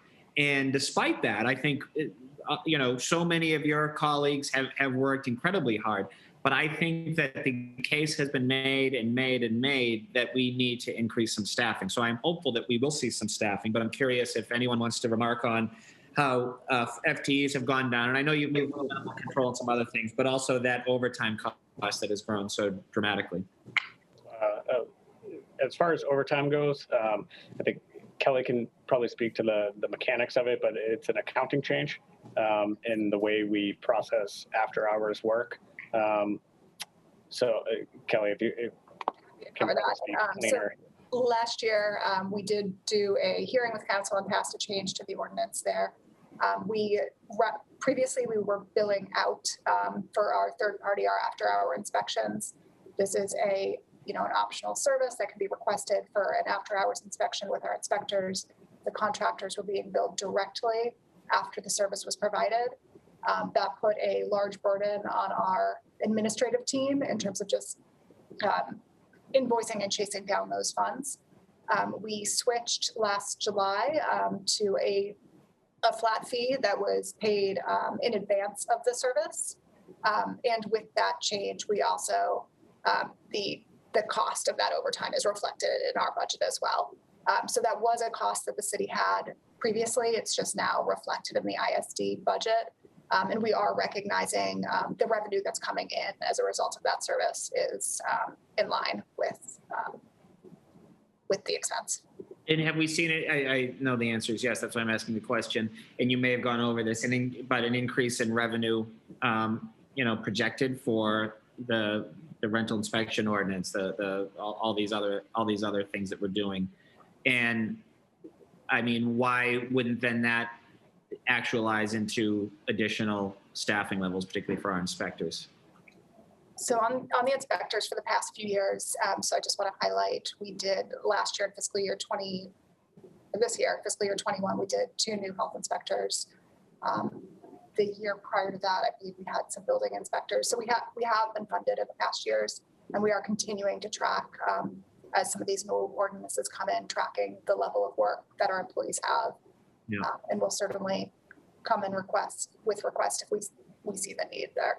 Okay. And Chris, you had talked about sort of the environmental health inspector. Is that specifically tasked with the plastic bag ordinance, or is that sort of more general? Like I think Lugardi Raymond did some great work with sort of noise prevention and other things. So the environmental health inspector that we've added to our on-call rotation is primarily focused on response to rodent complaints and trash complaints. Yeah. The plastic bag ordinance is enforced by our weights and measures division. They also, it's in line with the other work that they do in ensuring scanners and scales at grocery stores are operating properly and they do price verification. So they do the plastic bag ordinance. Gotcha. Sorry to cut you off, Chris. So just briefly, I'll end on this. Can you talk a little bit about, this sort of disruption? It made sense given the pandemic where we temporarily suspended the plastic bag ordinance, and then it's now back as the law as of October. Have inspectors gone out and sort of, has it been complaint driven? Has it, you don't want to punish these small businesses inadvertently, but has there been some better communication to make sure everyone is living up to the ordinance? Sure. Yeah, it's a combination of complaints, but also sort of just routine inspection. So when our inspectors have to regularly inspect grocery stores and other retail operations for compliance with sort of the price verification and the scales and things like that. So they're doing the plastic bag inspections as part of the regular course of work. I think we're doing anywhere from 20 to 60 locations a week. And sort of all of that work happens at the same time. It's, they're not singularly focused on the plastic bags, but it's just part of their routine operations. And are we allowing a runway, as we did with initial implementation, where a business may have purchased a significant number of the under 5M cheap plastic bags? There was a sort of at the beginning of implementation, requests to allow folks to continue using out their stock. We're not accommodating those requests at this point. So, we're expecting compliance with the law as written. And that's what we're. And there is the hardship exemption that we purposefully wrote in, so that's helpful. I think most operations have sort of exhausted that non-compliant bag stock at this point and have really adopted it pretty widely. We do 20 to 60 inspections a week, as I said, but the number of violations we issue is pretty low. I think we have compliance. Great, thank you, Madam Chair. Thanks, everybody. Great, thank you, Councilor. Thank you, Councilor O'Malley. Next up is Councilor Edwards.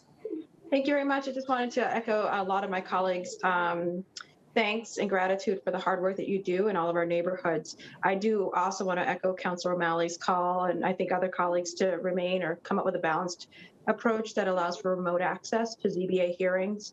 I also think it would be helpful to make sure that we continue to have language access at ZBA hearings, whatever the status is after this is over with. So let's go into some of those things that we fought for and I think ultimately got negotiated for in the executive order that was put out by Mayor Walsh when he was here. So it did include language access. It included an ombudsman person to help orient the community when they did come to ZBA. There was conflict of interest training and also the financial disclosures of the ZBA members. There was also supposed to be a zoning amendment filed to lower the standard for disclosures of ownership in LLCs. There was also quarterly reports on the variances by neighborhood that were supposed to be done. So those are just some of the things off the top of my head. I do appreciate that you have done the tracker. I know you had mentioned you're going to add in some documents at some point. And I do know that the language has worked or somewhat with online. So let's just start with the executive order. I think the deadline for that is August. As far as the provisions in the order, I think we're in a really good place with either having them fully implemented or implemented in some capacity that we're looking to continue to improve. Specifically, sort of the access and the language access, the ombudsperson, our CBA ambassador. The switch to remote hearings sort of accelerated our adoption of many of those provisions, which I think is a sort of silver lining to a lot of it. The ethics training we actually have it scheduled for 2 weeks from now. We'll have a full day of training for all of our board members. Especially, we have, I think, 8 recently appointed members that we have a comprehensive ethics training program that we're working both with the State Ethics Commission as well as some external partners in our internal legal team to provide that comprehensive training. And then that'll be done, obviously, on an ongoing basis. The financial disclosures for board members is being done. I think the due date for those was either June 1st or May 1st. I can follow up with you on that, but that requirement has been implemented. The e-plans is moving forward. The zoning amendment for disclosures projects, we're working closely with the BPDA on figuring out the right method for that. We've done some research on project types and how it relates to sort of size, scope, and number of projects to make it, meet the intent of that provision, which is to require those disclosures for all but, small homeowner projects. I think the overwhelming majority of building permit applications that we have defined square footage for. So, the majority of our applications come in excess of 2,000 square feet. But it ranges, right? So we have the disclosures for projects over 100,000 square feet currently, and expanding that to make sure that we're hitting sort of all but these small homeowner projects is it's a matter of figuring out the right threshold, I guess. Would it be just simpler to just do projects that are not owner occupied? And then just go from there. So if you're not living in it, then yeah, and that's it. And you can own your home in an LLC and live in it, so you can apply for an exemption to that disclosure. But I think it would be as simple as that. Just have a threshold that if you are not living in the project and you're asking for and purchasing and doing all these permits in the name of an LLC, then you just disclose your ownership interest in the LLC or who owns that. I think that it's vital. It's deeply connected to how we're going to enforce other housing policies, such as affordable units, looking at portfolios, which is something that all of us want to do.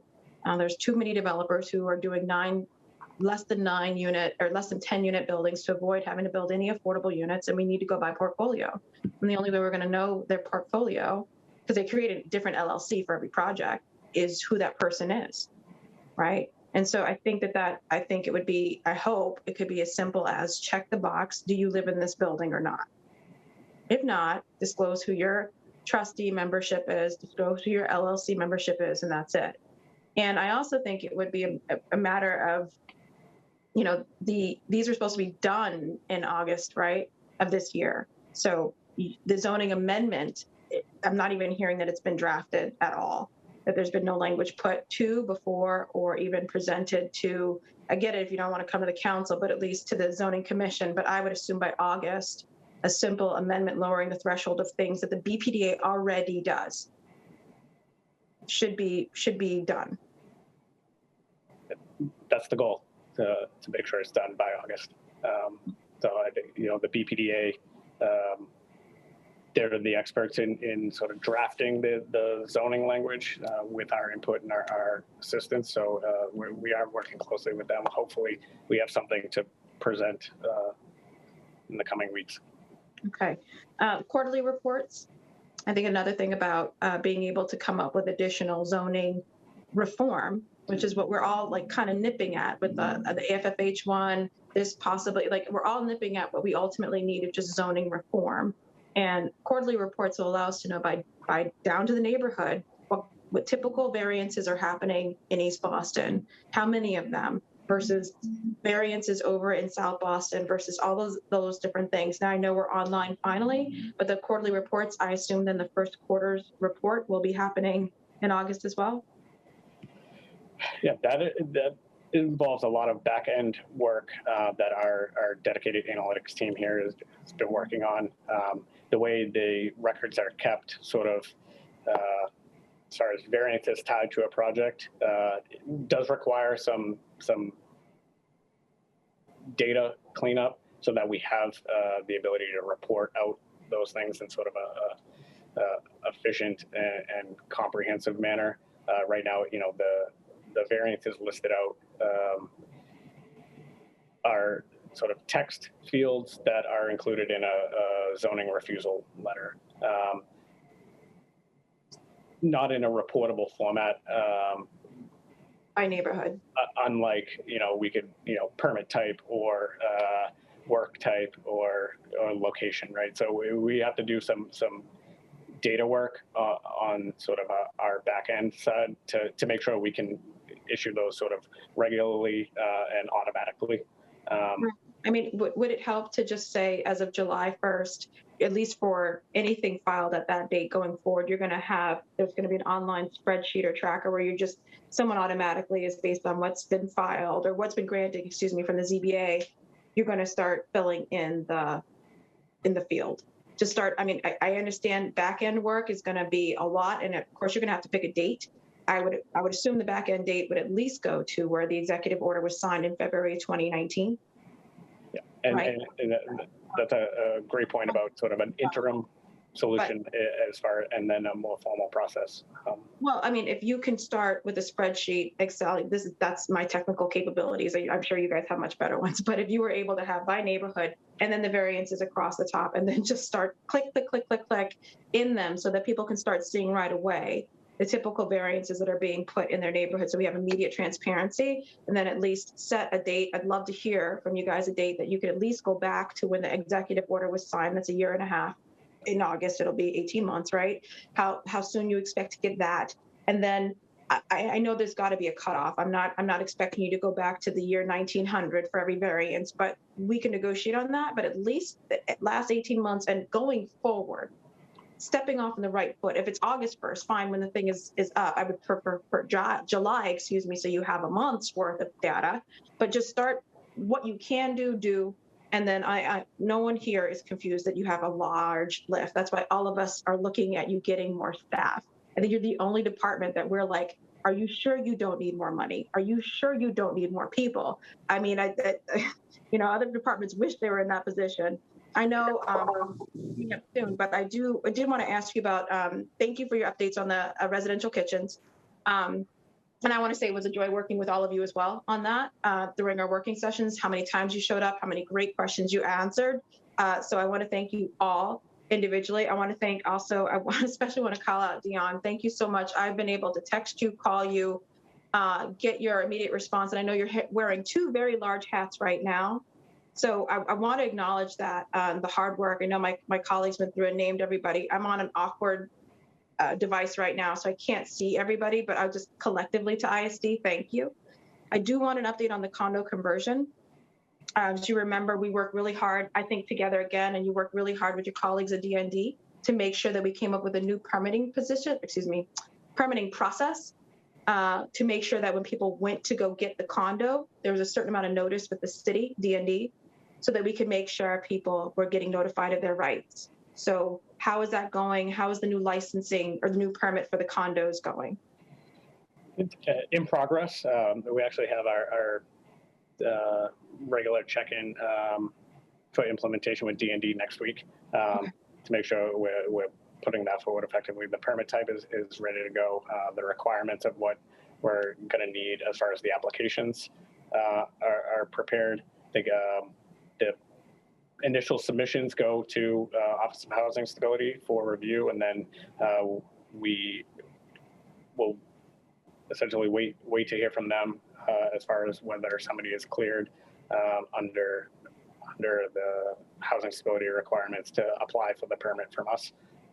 So it's sort of that two-step process of submitting their information, being able to track that sort of from initial submission through permit issuance. There are the different requirements in the ordinance for time periods, right?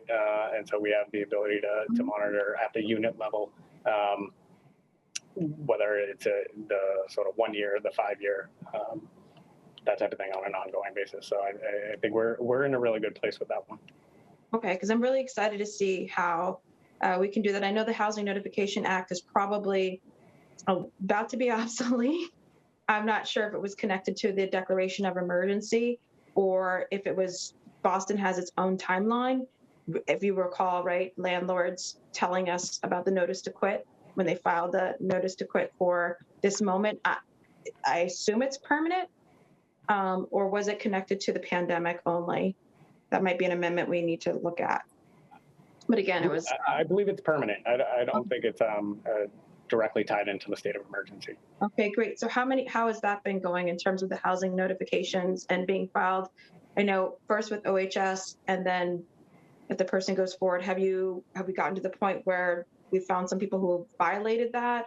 Have we been receiving complaints from tenants saying that they were given a notice to quit, but they weren't giving anything from the city?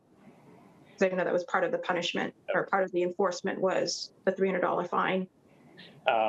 So ISD's role in that ordinance is sort of the response, right, through referral from housing stability and fair housing. They are sort of the primary entities that are intaking complaints and investigating them and then referring them to us for enforcement measures. Have you gotten any referrals? Off the top of my head, I don't know. I'm happy to follow up with you after the hearing. We're sort of reliant on getting the requests from the other departments to actually do the enforcement. I think that was done as a way to. I see the gavel. I'm just going to put in a nod for an additional inspector in East Boston for environment and ISD and building inspector, and also for the North End. I'm just echoing a lot of the calls that it's not your lack of incredible work. We just think you could use more personnel. That's all. Thank you. Thank you, Councillor Edwards. Councillor Flaherty. Thank you, Madam Chair. Obviously, thanks to the panel for the great work that they've been doing throughout the pandemic, particularly Commissioner Dion Irish, who has been super responsive as his team, and Sean Lydon. That's who me and my team we've been communicating with arguably almost daily since the pandemic. So, and from my perspective, just want to make sure that ISD has the resources that they need. I know that I had joined earlier before I had to step away to attend a funeral mass, but around obviously the Airbnbs and the short-term rental piece, the rental inspections. I mean, the Boston City Council, through a variety of different ordinances, we have put a lot extra, I guess, on your plate in making sure that that's able to be managed and that you have the resources and the personnel that you need. That's really kind of my concern, so that it doesn't take away from, rodent control and all the other inspections, the health inspections that are taking place. So maybe an opportunity for you guys to ask us if there's anything else that you guys need for us to add into this budget, or to make recommendations that some funding be increased or some additional personnel, as just referenced by my colleague who just spoke before me in terms of looking for additional inspectors. So we know the role that you guys play. It's vital on a number of different fronts. Quite frankly, ISD keeps our city moving forward. So I have zero complaints. I just want to make sure that you guys are not bashful. This is an opportunity for us to sort of find ways we can continue to collaborate, particularly given whether it's the rental inspection we put on you or the short-term rental piece, as well as some other environmental issues that have been added. So, and I have, obviously, I'll throw a couple questions there, and that's really like, how do we determine, how many inspectors cover a certain neighborhood? Is it based on population? Is it based on the number of establishments, whether it's retail or commercial, indoor restaurants, I guess, and then obviously I'm also surprised that the FTE will remain level this year. And I just have to think, I know that a lot of things throughout the pandemic have not stopped. And I know the calls have continued to increase. And then lastly, just on the rodent control, and probably the best question probably would be for Leo Boucher in terms of, are we continuing to use the dry ice technique, which paid huge dividends when it was first introduced, and then there was a pause. I think that's now been started, and that's one of the calls pretty regularly that we've been getting is just the rodent and rat infestation. Of course, looking for food sources, largely because a lot of our shops and restaurants have been shut down. So we have seen an uptick in that. At least my phone has continued to ring on that front. And we immediately reach out to Commissioner Irish and Sean and Leo just to jump on it, and they do immediately. So just making sure that, again, resources are there, the technology, the equipment is available for you guys to do what you guys do best. So that's it in a nutshell. I appreciate your time, Madam Chair, and I look forward to listening to the answers. And again, great work on behalf of the Commissioner, his team over at ISD. There's so many unsung heroes over at 1010 Mass Ave. Too many to mention probably on this call, but there are so many times when you reach out, usually close of business, Jill Cox. There's so many people that that you reach out to, and they jump right on the issue and get right back to you. So I appreciate their attention to detail. Thank you very much, Councilor Flaherty. Thank you, Councilor Edwards, and thank you. If I may be able to address a few Councilor Flaherty's, and I thank you for the offer. Once again, I think that COVID, not basing everything off COVID, but we have learned to be much more efficient during this past year with the resources that we have personnel-wise. And I think that, to your question, how many inspectors, there's a couple of different, how many inspectors in particular areas, they're assigned by ward. The wards assignments, that's their base. We do have the ability, once again, to dispatch immediately from adjacent wards, adjacent individuals. And it's geographically, it depends on the amount of work going on, and you can obviously see in trends where the work is happening in the city, different areas in the city, and also the area covered. Particularly, like say, Ward 18, huge area. Ward 3, 3A, 3B, huge dimensional areas, and that dictates quite a bit is how we staff that particular area. But at all times, we do have the ability and the resources to dispatch other individuals in a moment's notice, for certain situations, any situation basically. And that's input on as far as those questions there. And it's been a pleasure to work with you this past year, Councilor Flaherty and Councilor Edwards. Councilor, you brought up dry ice, which I think is a really helpful tool for us sort of in rodent mitigation. And we're continuing to use it in certain applications.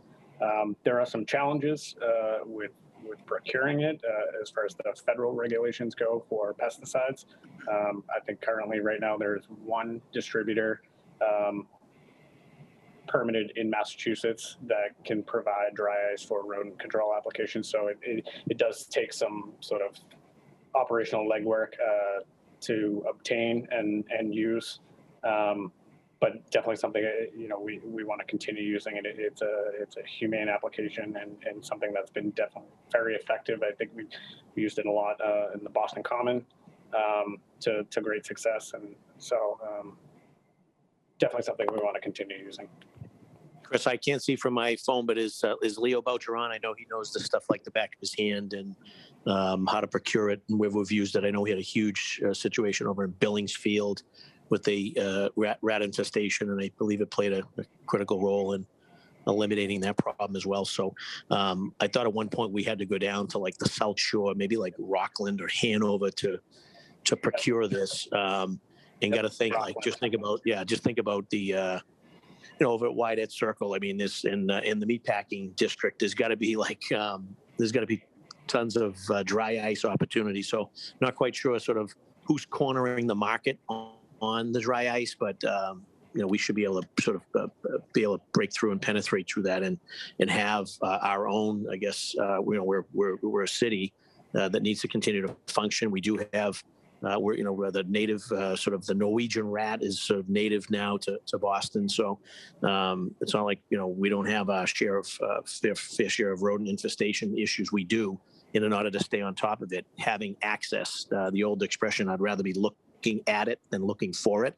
I would rather us, Inspectional Services, have access, immediate access to dry ice, and whether that's something over near 1010 Mass Ave or another storage facility. But why we need to go all the way down to the South Shore somewhere to procure this is mind-boggling. So again, that's something maybe I can talk to Leo Boucher offline with, unless he's on this call. Is Leo on the call, Chris? I hate to be the bearer of bad news, Counselor, but as of last week, Leo has left ISD to move on to a role with the Parks Department. So we are bummed of that loss because he was a huge piece of ISD's operation. Got it. But, as far as the procurement goes, the challenge being, I think, part of the federal EPA regulations and who can be licensed to distribute dry ice for pesticide applications. So that's part of the challenge that we see is sort of this only one company that's actually doing it. Okay. So. Well, huge loss. Obviously, I was not aware of Leo moving on beyond ISD. Hopefully, we still have Bobby Chan and Ulrich and those guys are over there still as part of that team, because we got a great team over there that they do great work and just want to make sure they have the personnel and the resources they can to stay ahead of this thing.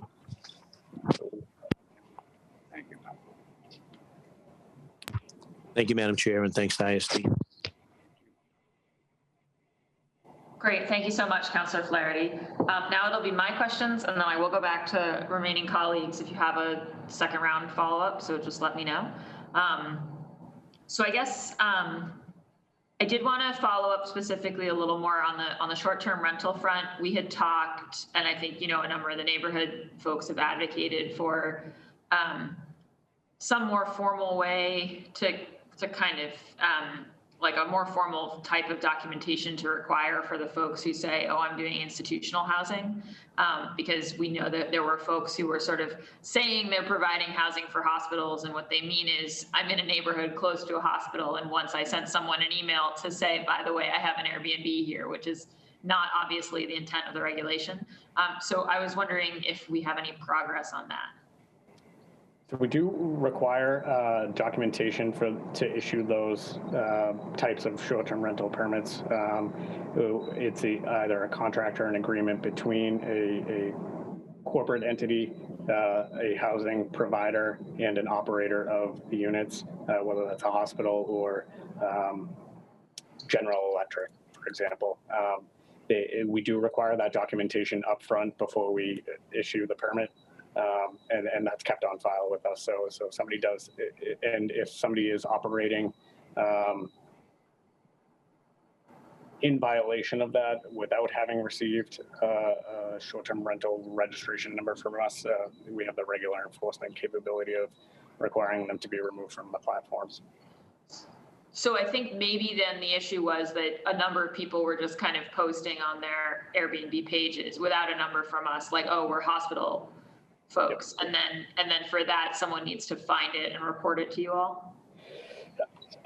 It's a combination of things.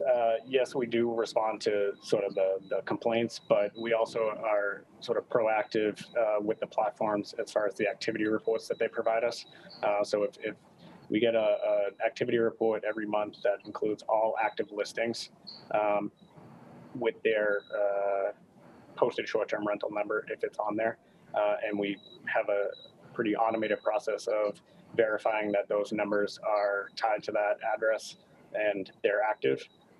If they have no number, or if they're using a fraudulent number, for example, we send an automated request to have those removed. And we do that at least monthly. I think we're sort of, as we continue to automate that back and forth process with platforms, it will probably do it more frequently and sort of in real time. And we're seeing good compliance in terms of things actually coming down. Yeah. Great. That's awesome. And can you guys talk to me a little bit about the sort of formal process for approving after hours and nighttime construction work? Because of the fact that I've got such, significant public transit and in some places the highway like corridors running through my district. There's quite a number of projects in my district, big projects, right? Where like to land pilings, they really can only do it at night when, a lane can be closed or the T isn't operating. On both ends of my district, we've got that where Flynn and I border in the sort of downtown northwest end area. And then in Back Bay, obviously over the highway with parcel 12. And it is just like pretty brutal on neighbors, obviously, to have, just work happening night after night, overnight. And I'm aware that we don't control like when MassDOT can close the highway and all of that. I guess what I'm curious about is whether we think at all about kind of like, sort of like mitigating things, like ways to work with those proponents around plans that kind of at least help offer something to the neighborhood. So maybe it's something like, okay, if there's going to be overnight work, there's not also going to be regular morning work because there's like some, you're giving people some respite from the sound. I'd love to know. I have a couple of those really hard situations in my district and kind of how the department thinks through those. I can address that, please, Madam Chair. And obviously, we do realize, it's a huge situation, particularly in your area. The state does dictate what time these projects will go on, say over the pike or wherever they're going to be, over state property. They have total control over that. They have jurisdiction over the building department as far as the city of Boston goes. We have mitigated, or we have helped mitigate situations where construction companies have relocated individuals, for periods of time during construction. The family, the dogs, they've actually put them in different parts of the city or outside the city to, as far as an effort of appeasement. A lot of the construction companies, they do understand, that same situation. They're aware of it. But the state does dictate, and that comes down, you have T regulations coming into place. Obviously transportation, getting people into town, getting people into work. But ultimately they do dictate, and we have worked with them. And they are responsive to us, to our requests. But anything that does come down, you're more than welcome to contact this office. We can reach out. We can reach out to the construction companies, to the contractors, to whoever it may be, and sit down and try and find more mitigating circumstances to help alleviate the situation around your constituency. Yeah, I guess I just find myself thinking that, because I think in both the case of the tower going up down around here and the parcel 12, we knew in advance that there was going to be a ton of overnight work because it was the only feasible way given the state assets and stuff. And so I find myself thinking like, it's like now we're having conversations about mitigation and moving people around parcel 12, for instance. But I find myself wondering, well, shouldn't we really have, and I wasn't quite a counselor yet on these, but like, shouldn't we have had that conversation back either at the BPDA process or the run up to the ZBA process, like since it was kind of baked in inherently to a pile driving operation in these next. So that's sort of where my headspace is on it, just because it's always frustrating as a counselor to find that you can't really do anything for somebody's pretty basic quality of life issue. wanted to raise that. And yeah, would love to work with you guys on those, understanding of the limitations on us. I know there was a brief reference, and Landmarks in our hearing said that they had been talking to you guys, but you know, we had a really sad situation over in East Boston, which granted is Councilor Edwards' district, but you know, with a pending landmark that got demolished. And, you know, I think it's pretty frustrating for folks to have it be that when kind of all signs point to something getting landmarked, that there's this like nether space in which somebody can move in and knock something down. So just wondering where our conversations are on maybe not enabling that to happen. Policy-wise, we require sort of the landmarks approval, whether it's Article 85. It's the first item on the checklist for any demolition permit. So we have to have clearance from landmarks prior to us issuing a demolition permit. We're working with the Landmarks Commission more broadly on better, more immediate information sharing between the two departments, so that we're not reliant upon the applicant to share that information with us at time of application, but we have it on hand, ready to go. Some applications for new construction have reference to demolition in their job description. We're linking permit types on the back end so that any demolition requires that short form demo permit, whether it's for new construction or otherwise. We're making sure that we're not issuing those permits until that sort of demolition checklist is completed. It's more than just landmarks. I mean, we require utility shutoff notices and approval from the utility companies and Water and Sewer Commission prior to us issuing the demo permit. And then sort of on the remedial end, if there is a violation and somebody doing work without a permit, we have our regular course of action to investigate and issue violations on the back end. You know, unfortunately, when it's hard to put something back up once it's already taken down. I think you know, the case in East Boston was unfortunate. Sort of from a timing perspective, that permit was issued last year, but the application to landmark that property wasn't submitted to the Landmarks Commission until February of this year. So I think there was sort of a timing issue with that, but ISD had issued its permits last summer. I don't, you know, the length of time between permit issuance and start of work sort of on the contractor. But I think that there was sort of some difficulties there. I think that we could probably work to improve. Got it. Okay. Well, that's helpful context at least, yeah. And I think just anything we can do to improve that information sharing is really important. I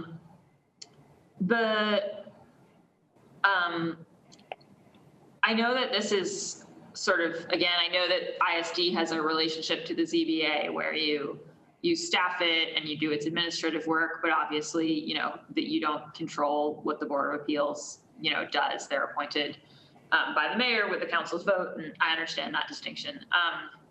I do wonder whether there's any sort of context that you guys could offer on the deferral process and what the history of that is, and if it has always been as we do it, and whether it really has to be as we do it, because you know, there's tremendous frustration on the part of my constituents to sort of like show up. You know, whether it's, I mean, it is easier when it's online, right? But, or if it's coming down to City Hall and, you know, rearrange their schedules in order to be at something important where they want to make their voices heard. And then only to find that it's deferred, often because they've shown up, right? And so there's a kind of perception that if folks look around the room and say, hey, there's a few too many negative voices here, they say, let's guess again and pick another day. And I just, it seems to be a convention of ours that people can kind of, you know, ask for a deferral however many times they want. And they're not really penalized in terms of like going to the back of the line or having some limitation on the number of times they can defer. And it's not clear to me how much that's all dictated and essential versus how much that's kind of our practice and procedure and whether it's something that we could adjust. And so I wanted to ask you guys about that. Deferrals are definitely something that we know are of importance to the public. I think, you know, you sort of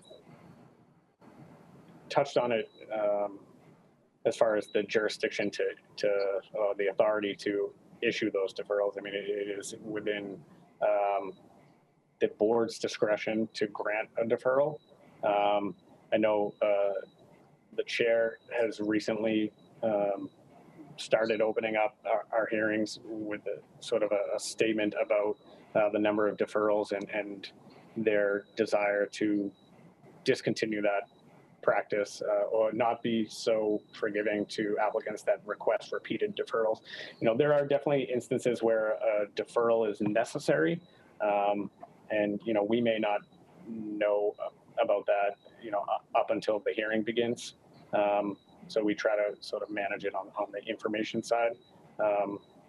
But you're right, it is the board's discretion to sort of grant the request for a deferral. But I think it's sort of operationally speaking that they are really trying to discourage that. And, you know, I think it only, recently, I think there's been some denials for deferrals. And I expect we'll see that more. Good. Well, that's good news. And in terms of the board, I think we had prior conversations about sort of the mechanism of perhaps doing policy briefings for the board, both on, because I think there's several areas in which the city sort of adopted policy, but it's not, you know, the board doesn't necessarily take actions in line with that policy. And I think if the board is sort of intentionally doing that, that's one thing. But I think there's been some concern that the board is not fully apprised sometimes of kind of where things have landed. And I know that's come up in terms of compact living units. I also know that it's come up, and we've discussed it considerably, about electronic billboards. And so I wonder, Chris, I think we had talked about you guys possibly doing some kind of a policy briefing or in conjunction with BPDA on some of these things. And I'm wondering whether there's any progress on that. Yep, definitely there. So, you know, it's a combination of a couple of things.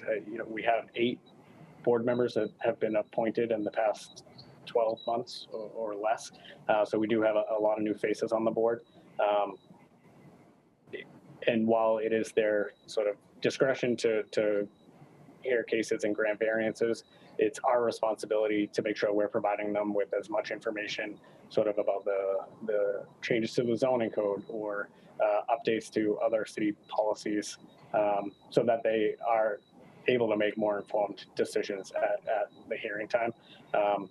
We are working with the BPDA to sort of design some of that zoning related briefing. We can provide the information. You know, they can decide what they want, but you know, that ongoing training I think is super important to make sure that everybody is aware of sort of the big picture when it comes down to decision day. And while they may continue to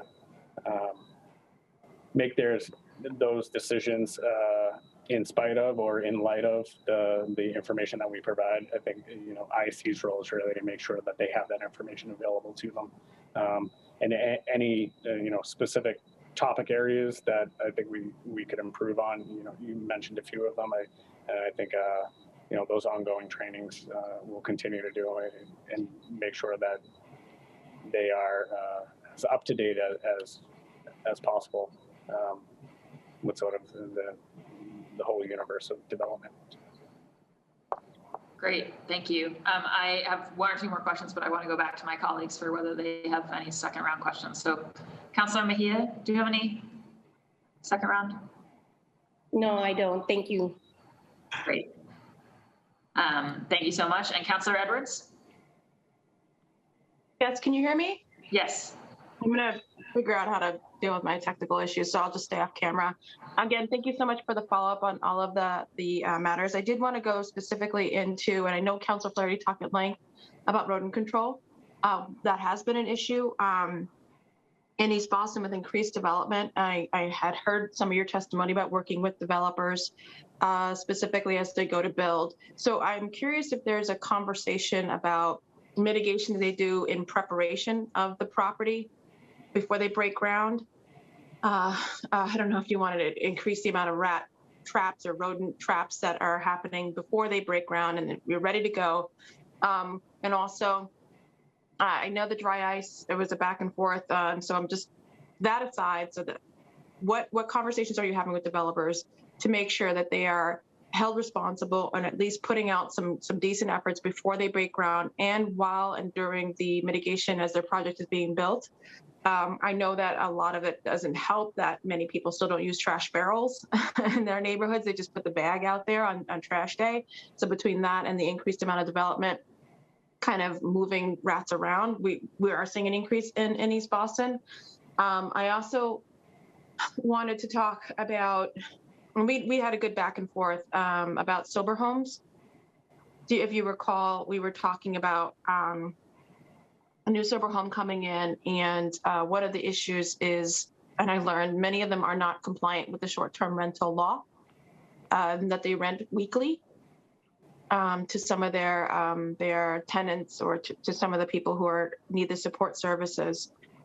So that's one thing. And then on top of that, what is your relationship with them in terms of their, is there any notice to ISD about sober homes? Is there any working relationships between ISD, Department of Mental Health, and the homeowner?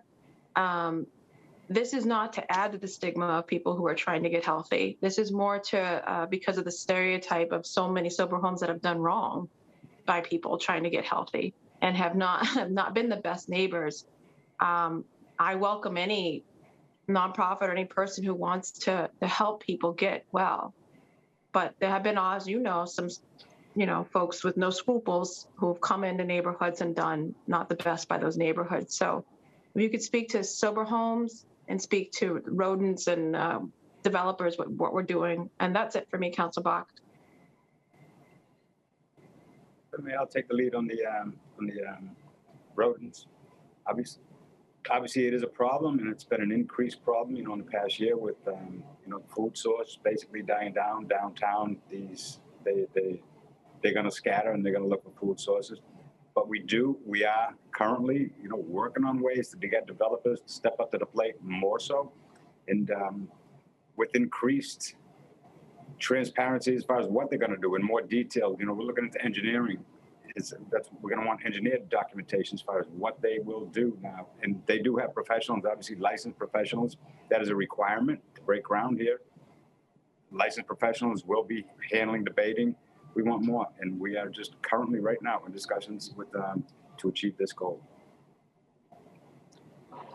And add on the rodent control, the review from our environmental services division of rodent mitigation plans is a requirement for all new construction permits.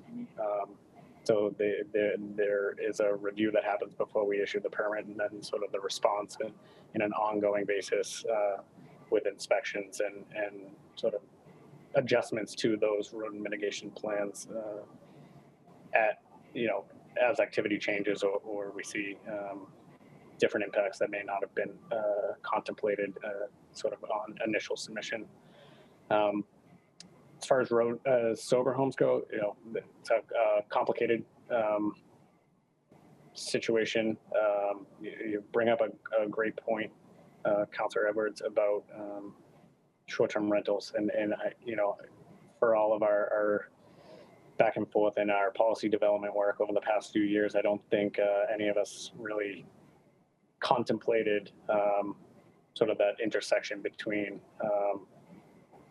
sort of living arrangements and the short-term rental law, and I think that's probably something we definitely need to explore further. Our relationship with the state is,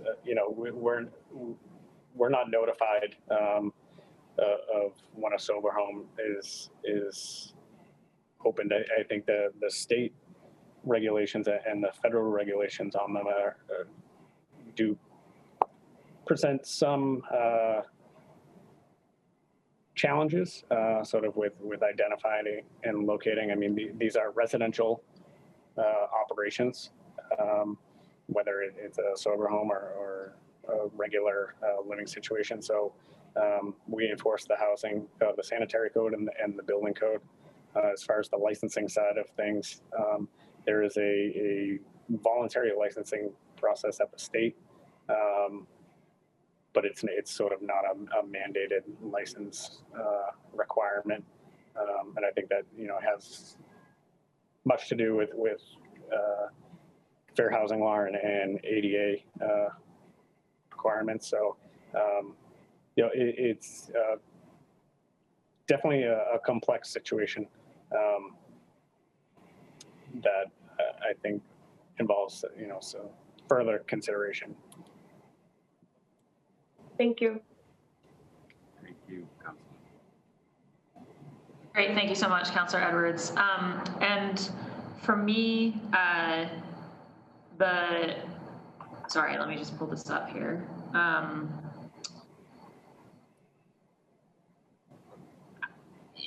It's a sort of specific case that came up this week, but I'm kind of curious about the general. So there's an active building permit on a building. It's in that but it's in that in-between space where like a bunch of things have been stripped out of it. A bunch of the sort of windows are sitting empty, but no work's going on right now. The fire department just put up one of those red X's on the outside. And so I've got nearby neighbors of the building who feel like it's a fire risk and are kind of like, well, how long do I have to live with it in this state? And what's the obligation of the owner to secure it? And obviously, these neighbors would rather not have the fire risk than, have the prospect of suing the owner down the road if something bad happened. So I'm sort of curious as a counselor. I'm still in my first term, so trying to figure out kind of what the avenues of pursuit are on a case like that. I can speak to address that one a little bit, Madam Chair. If it's open to the elements, we do have tools in place we can force them to close the building. The red X, not necessarily a fire hazard, but a lot of times that means not to fight that, not to go inside that structure for the fire if to respond to a fire. Most likely the utilities are shut off in that building. If it is open to the elements, we do have enforcement tools to make them tighten up that building. If it becomes, if it grows and grows, we have other ways, for protection of adjoining properties. We do have enforcement tools that we can put into place as far as helping that project move along. Okay, great. Well, yeah, and I think my office is already following up on this specific one, but it is, it is open to the elements. There's a lot of windows that, there's sort of a gesture towards covering some of them, but not all and not in any effective way. Please contact with the others. Yeah, we will. All right, so let's get to know. And then, and just, I guess, like, sort of circling back on something a few counselors have said, I do find still like a substantial number of folks reaching out to me because they haven't heard back from you all about a building permit. And I know, to your point, Commissioner, that there's two sides to every story, and there are certainly cases where somebody just filed something and now they want it all approved yesterday, right? And we all encounter those in this line of work. But I do know that back in, I think it was the winter, there was a considerable backlog. There was a COVID sweep through ISD, and we had a bunch of people out. And I remember, I don't know if I have the dating right, but at some point in the last year, that's been the case. But you mentioned that sort of new filings are kind of back up to 19 rates. So where are we in terms of a backlog that might have come out from the COVID protocols and people being out, and what are the kind of prospects of clearing that? I can say, Madam Chair, that a lot of the backlog was because of COVID protocol that needed to be provided to this department, and going back and forth. And I can look at many situations where the correspondence gone back and forth 3-4 times asking for the COVID protocol. had to be supplied to this department before any permit was issued. Going forward, COVID protocol is going out the window. Now it's recommendations. It's going to make it a lot easier for individuals to input the information that they need to. They're already used to it, that they need to in order to obtain that permit and have a quicker turnaround time. And just add, some of it is I like to say we're a very high performing department, and when we are open to the public in the past for short forms or trade permits, you could come in, apply, and get your permit the same day. With our move to sort of exclusive online and virtual interaction between applicants and administrative and inspection staff here, it does create some delay in processing time when it's a lot easier to get the right information out of somebody when that we need to review the permit when they're standing in front of you. And I think the back and forth over email and phone call does sort of create some delay. But I think we're slowly returning to this rapid turnaround time particularly for those smaller permits. The volume, as you said, we're back to pre-pandemic levels. I mean, we saw a small dip in the spring of last year, but we're humming along at tens of thousands of permits, applications submitted and reviewed and issued. I think our goal is to get back to that sort of within 24-hour turnaround time on the smaller permits. The larger ones, the long form permits, those do take a lot of review. They have a longer review process. And our goal is to have those done, within 30 days. But again, it doesn't involve a lot of back and forth with applicants. I think as we move to reopen the building fully to the public, we will hopefully see some improvement there as well. Got it. And so do you have a sense of like how much of a backlog we're looking at, or when we think? I mean, I get obviously the ambition is to go back to that level of service. Like, do you have now that we kind of know what our timeline is on reopening, do you have a sense of like, should I mentally be like, oh, it's probably going to take us the summer, it's probably going to take us to the end of the year? Like, based on what we know we're sort of getting through, what do you think? I can address that, please. I think as far as backlog goes, if you contact this office, we can look into that backlog, what's considered backlog, and see where it is held up. And that's been protocol. What's holding it up? And we respond to the individual. What do we need? We need your license. We need your updated credentials as far as your Maddox Higgins policy. Backlog there's no excuse for short forms on the backlog. They have backlog. If there is a backlog as far as that goes, anyone in constituency, they're welcome to call, email, get this office, and we will look into it immediately. There should be no backlog on short forms. Got it. And what about on long forms?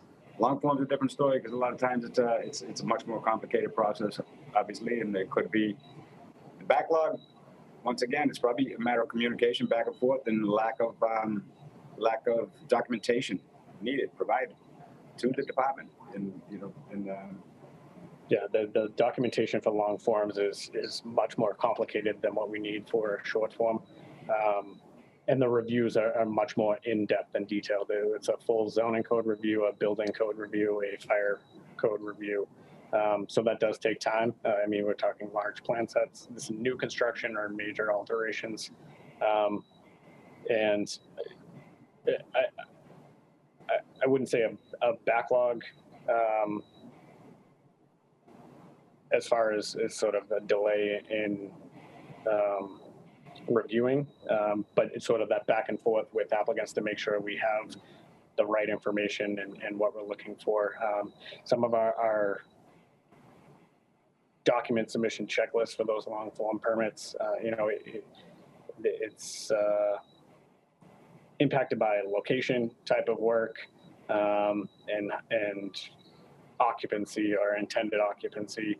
So we'll need different things, a flood review or an environmental review or, conservation commission, to name a few. So they are complicated, and making sure that we have all that information up front is important. I think part of our goals for the next fiscal year is to really provide all of that guidance to applicants on the front end so that submissions are as close to complete as possible upon initial submission.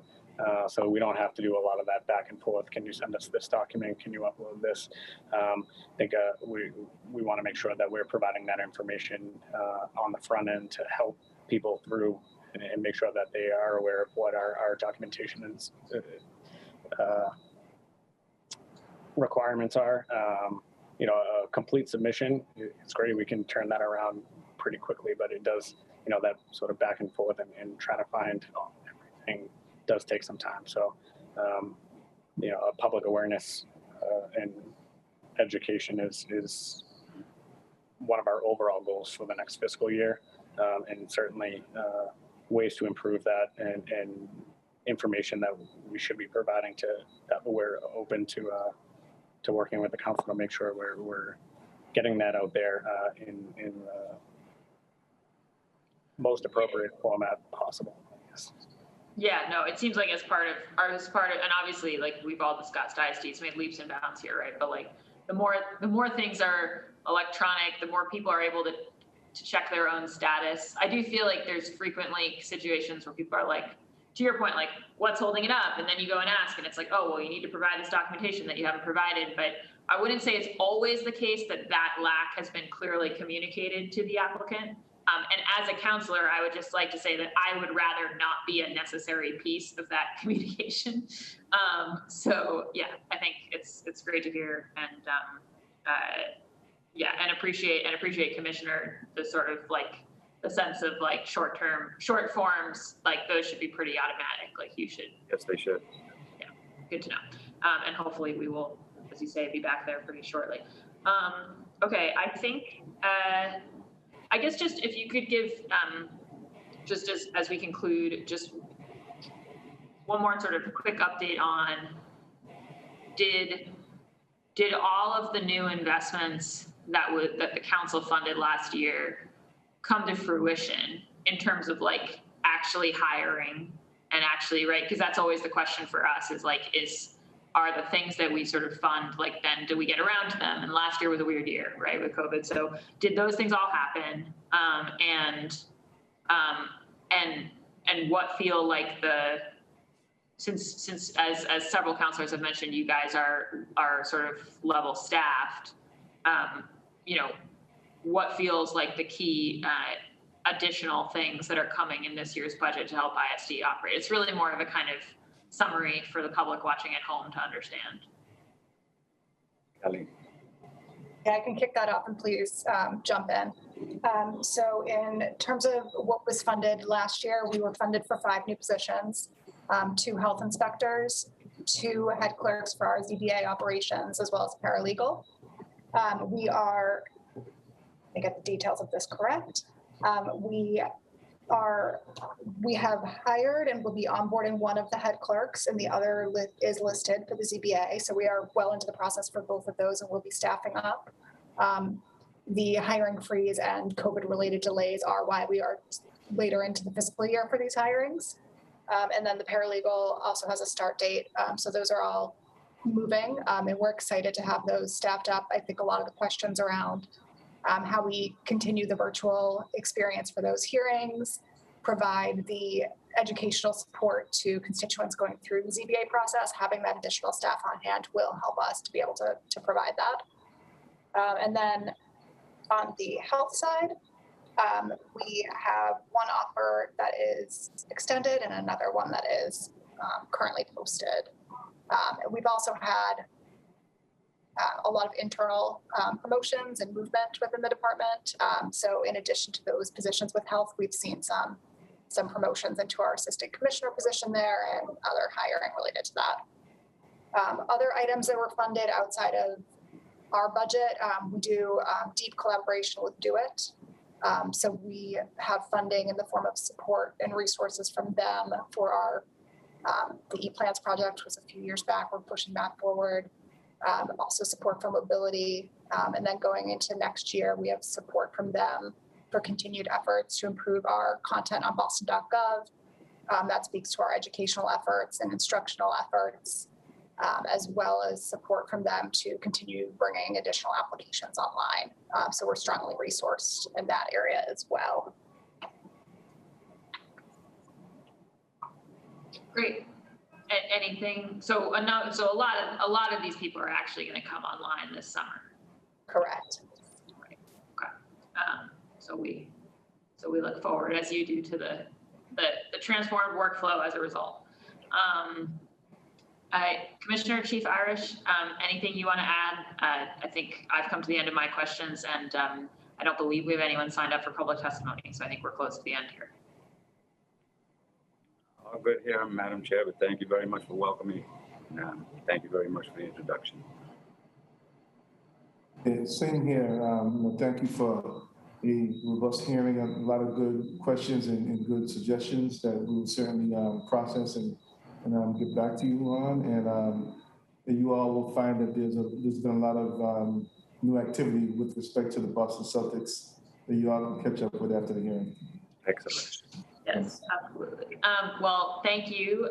Let me add my congratulations both to you, Chief Irish, and to you, Commissioner Leiden. And I hope to meet you in person sometime soon, as that begins to be a thing again. And let me just say thank you to the hardworking folks at ISD. It's not the it's kind of the not sexy, like behind the scenes guts work of the city, but it's really like you guys and maybe water and sewer that keep everything kind of moving around here. So we're really grateful to you for that work, and certainly it's true that there are a few departments that have as many counselors saying, don't you really need more folks? So we're grateful to you for all that you do. With that, this hearing of the Boston City Council's Ways and Means Committee is adjourned. Thank you all. Thank you very much, Madam Chair. Thank you. Thank you.